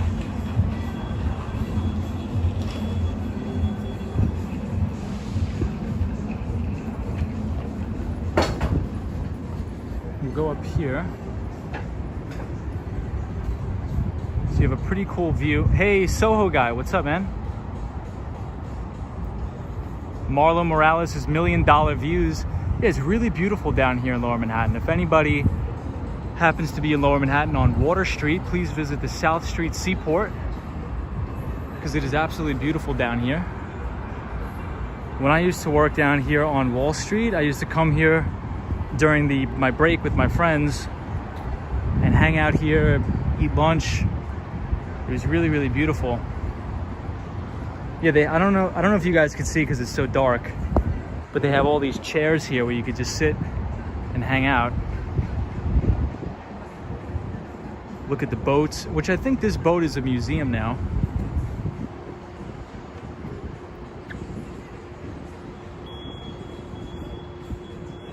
and you can see all of Brooklyn. Yeah, Patrick, New York, there's awesome views from here. And you can see the full moon. The full moon looks beautiful in person. I'm not sure how it comes out on the stream, but in person it's really beautiful here. Yeah, Barry says it's beautiful.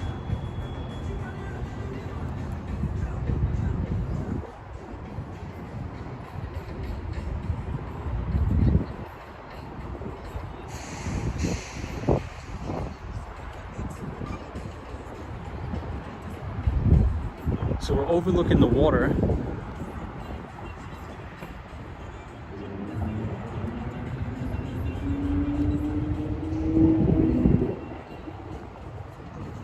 And it's really peaceful down here too.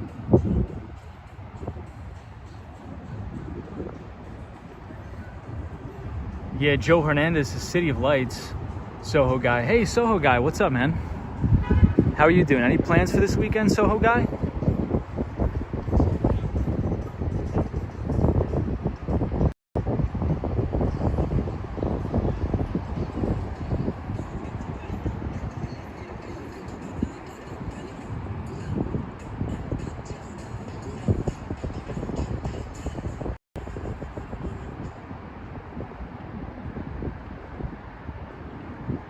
Nice. Well, I hope you enjoy the weekend, man. So we are headed over the Brooklyn Bridge. It should be a pretty clear night. There's not a cloud in the sky, full moon. So we're gonna be skateboarding over the Brooklyn Bridge. Hey, KTC International. Welcome to the stream. I don't think I've seen you on the stream before, so welcome, and I hope you're enjoying KTC International. NYC Cherry Groove says, Tom, what is your favorite restaurant on Long Island? That's a good question. That's a good one. I'm gonna have to get back to you on that. There's a couple.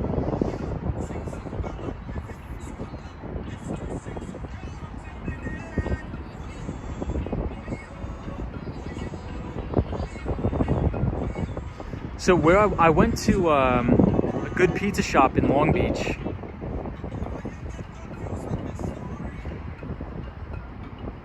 But my favorite, I can tell you my favorite pizza shop. My favorite pizza shop is in Melville, New York, and it's called La Focaccia. So if anybody's ever on Long Island in Melville, in the town of Melville, that is the best pizza shop. Probably, I mean, it probably competes with DeFara's in Brooklyn. It's that good. Oh, look at how beautiful the moon looks on the water. Really nice. And once again, thanks for all the new subscribers and all the new people watching. I hope you're enjoying it. It's very nice talking to everybody when we skateboard around. You guys and girls are great company. Hey, Nicholas says, do you go to Queens? So yes, I do go to Queens. Queens is one of my favorite places to go, and I'll tell you why. Flushing, Queens is probably top 3 or 4 places in the entire New York City to go to, because it's actually a bigger Chinatown than Chinatown in Manhattan. There's unbelievable places to go to eat, to hang out. So if you take the 7 train from Manhattan to all the way to the end, Flushing Main Street, you can go to Flushing, and I usually get a lot of soups with my Chinese friends and my Taiwanese friends. Very spicy soups you can get there. Hey, Nicholas says, have you tried West Indian food yet? Yeah, Nicholas, I have. So I used to do a lot of consulting work in Brownsville and East New York, Brooklyn, and they had a lot of good spots there. So I would go there. So I would go to East New York, Brooklyn, Ocean Hill neighborhood, and they had some of the best Dominican places and West Indian food there. Hey, Lupe's still here. What's up, Lupe? Lupe says, when the moon hits your eyes like a big pizza pie. That's Dean Martin, right? Dean Martin is one of the greatest of all time.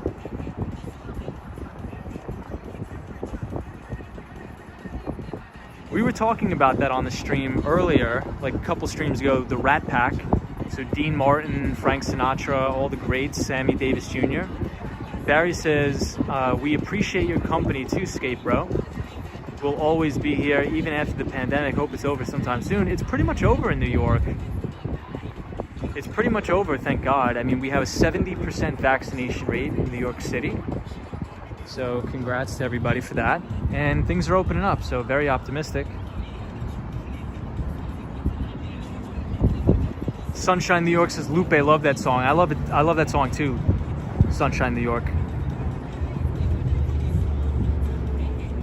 Hey Andrew, do you guys have any good pizza spots in Australia or no? Barry says, we love cooking West Indian food here. Mark Davis, Frank Sinatra, New York, New York. Barry says, yes, I saw no masks.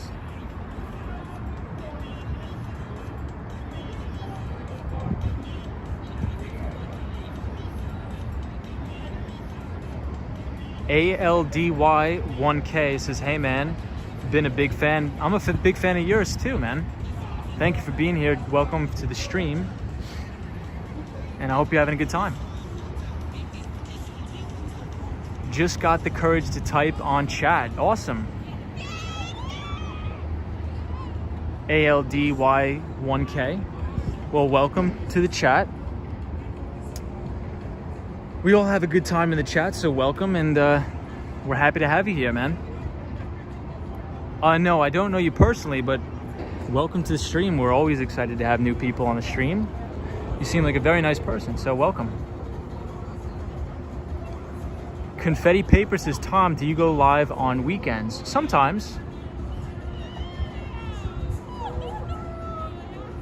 Nicholas is, speaking of no masks, do you prefer mask or no mask, Skate Bro? Well, I mean, obviously I think I would prefer no mask, but not for nothing. I've actually been skateboarding with a mask on because it keeps the bugs out of your face.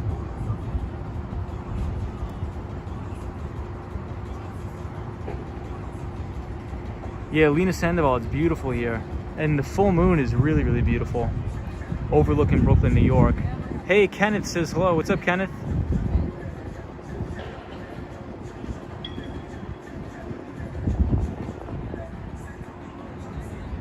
Andrew says, I wouldn't say we have great pizza places. It's not like New York City. You guys are obsessed with pizza, probably. A lot of Italians. Got it. Hey, what's up, Tech Explorers NYC?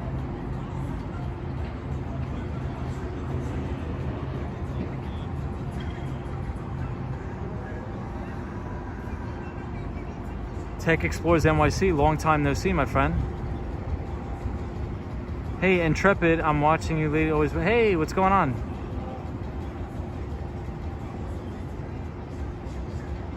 Gerald Lee says, Tom, do you like Tony Bennett's music? He's from the same era as Frank Sinatra and Dean Martin. I do. I really like Tony Bennett. Tech Explorers NYC, I hope you're well. Hey, what's up, Joey?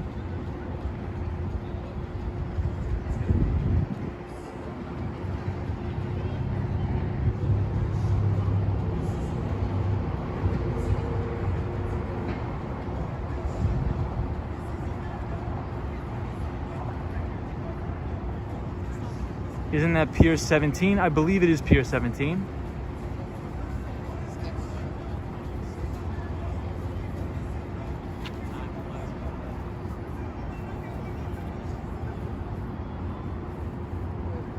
So I'm on 10% battery, so I may have to head out.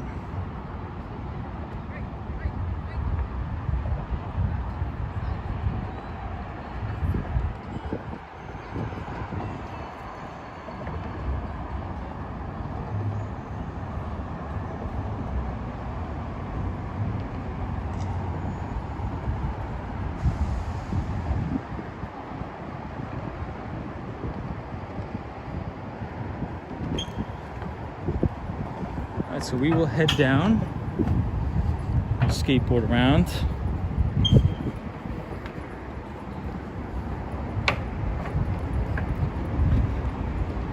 But I'm on 10% battery, so if I go out, I appreciate everybody being here, and I'll see you guys in the next one. But we're on 10%.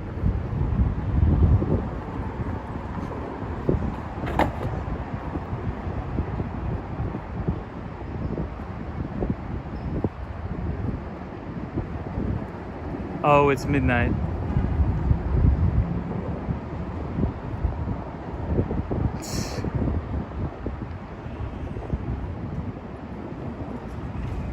If there's any, do the moderators take care of these guys?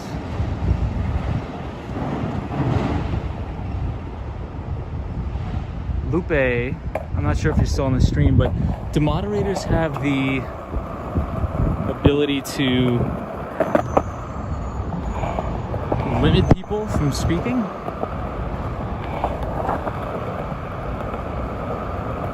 Yeah, Andrew, if you're still on, if you could help out. But I mean, I get it. No big deal. If you guys want to have fun, that's fine. But just don't say anything inappropriate. That's the only thing we can't have.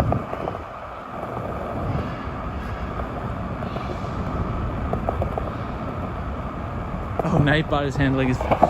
So what? I've never done this before. So what happens? How come... Are these real people or are they just like bots?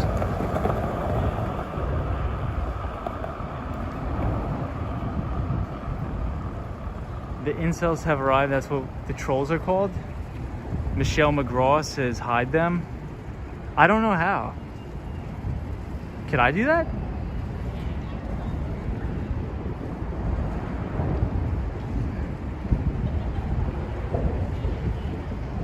Hey, sunshine.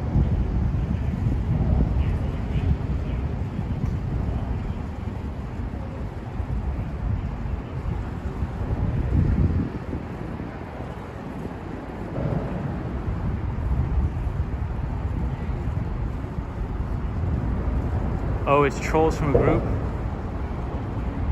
Right, right.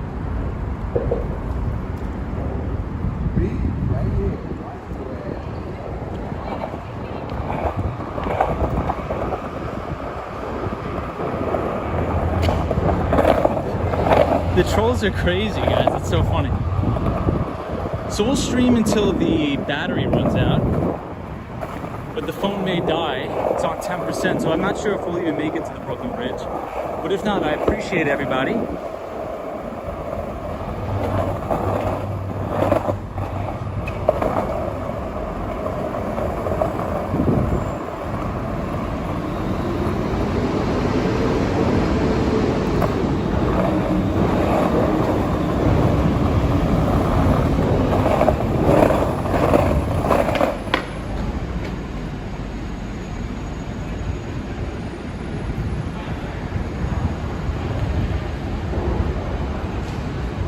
There's so many, it's so crazy.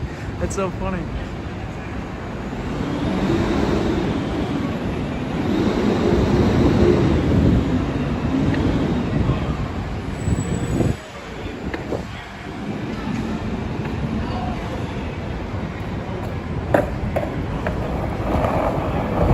Hold on, we'll see where we could go. Out and about, are you still on? How do you... This is so funny, this is so crazy. I wonder how you stop this. It's so funny. I mean, whatever. If that's how they have fun, that's how they have fun. Whatever.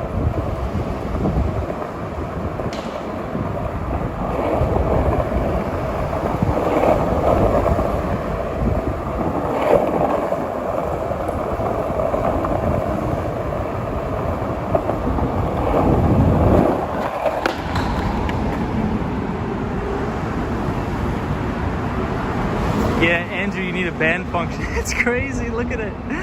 That's so crazy. Andre, you're still watching?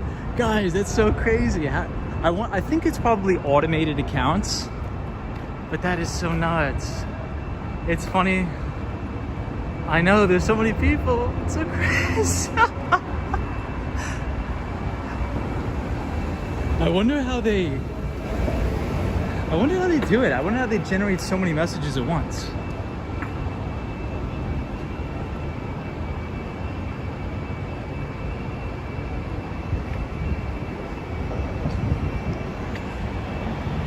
Yeah, Lena Sandoval, no problem.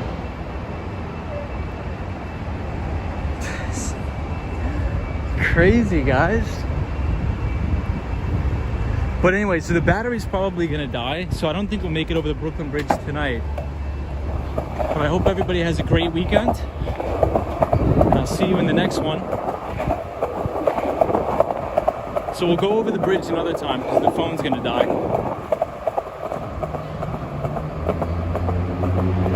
Yeah, Tech NYC, I'm going to probably program the Nightbot a little bit better.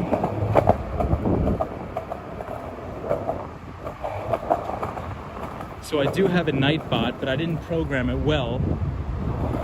I just looked at it briefly, but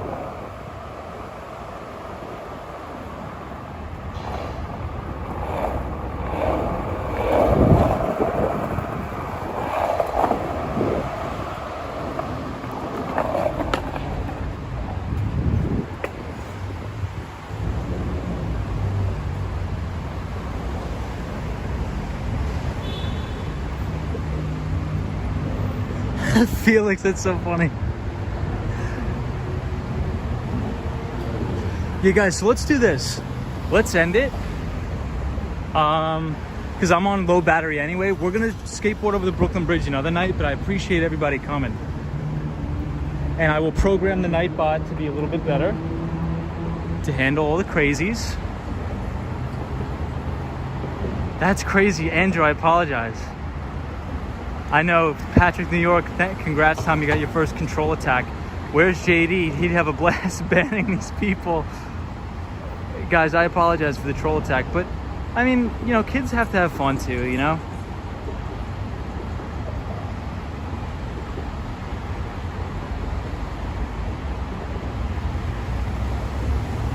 I know. Joe, crazy channel, right?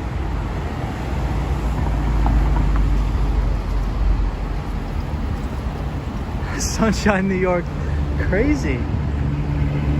So there must be some sort of group on the internet where they go in like a chat room and they hijack a stream, right?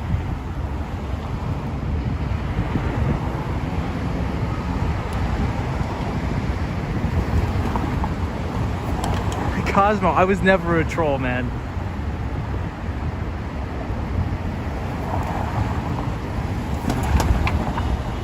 So out and about, I'm assuming that, hey guys, just don't post, that's what we can't have. We can't have, yeah, I'm gonna have to end it because you can't post racist stuff in here, guys. All right, everybody, take it easy. I'll see you in the next one. Have a good weekend, all right? Thank you, Lupe. Thank you, Patrick. Thank you, Andrew. I appreciate everybody out and about. Yeah, Andre, fun and ignorant. I mean, these guys, I mean, I get it. They're crazy, man. Just, I mean, we can't, if you want to troll, whatever, but just don't post anything, we can't have anything that's racist or that's, I mean, it's just not. I mean, I'll work on the Nightbot. I'll see if we can have these, ban them.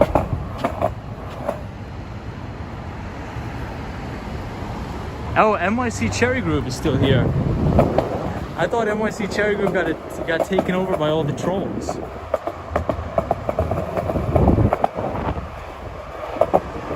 All right, everybody. I'll see you later. We'll go over the bridge next time. Have a good night. Peace out, everybody.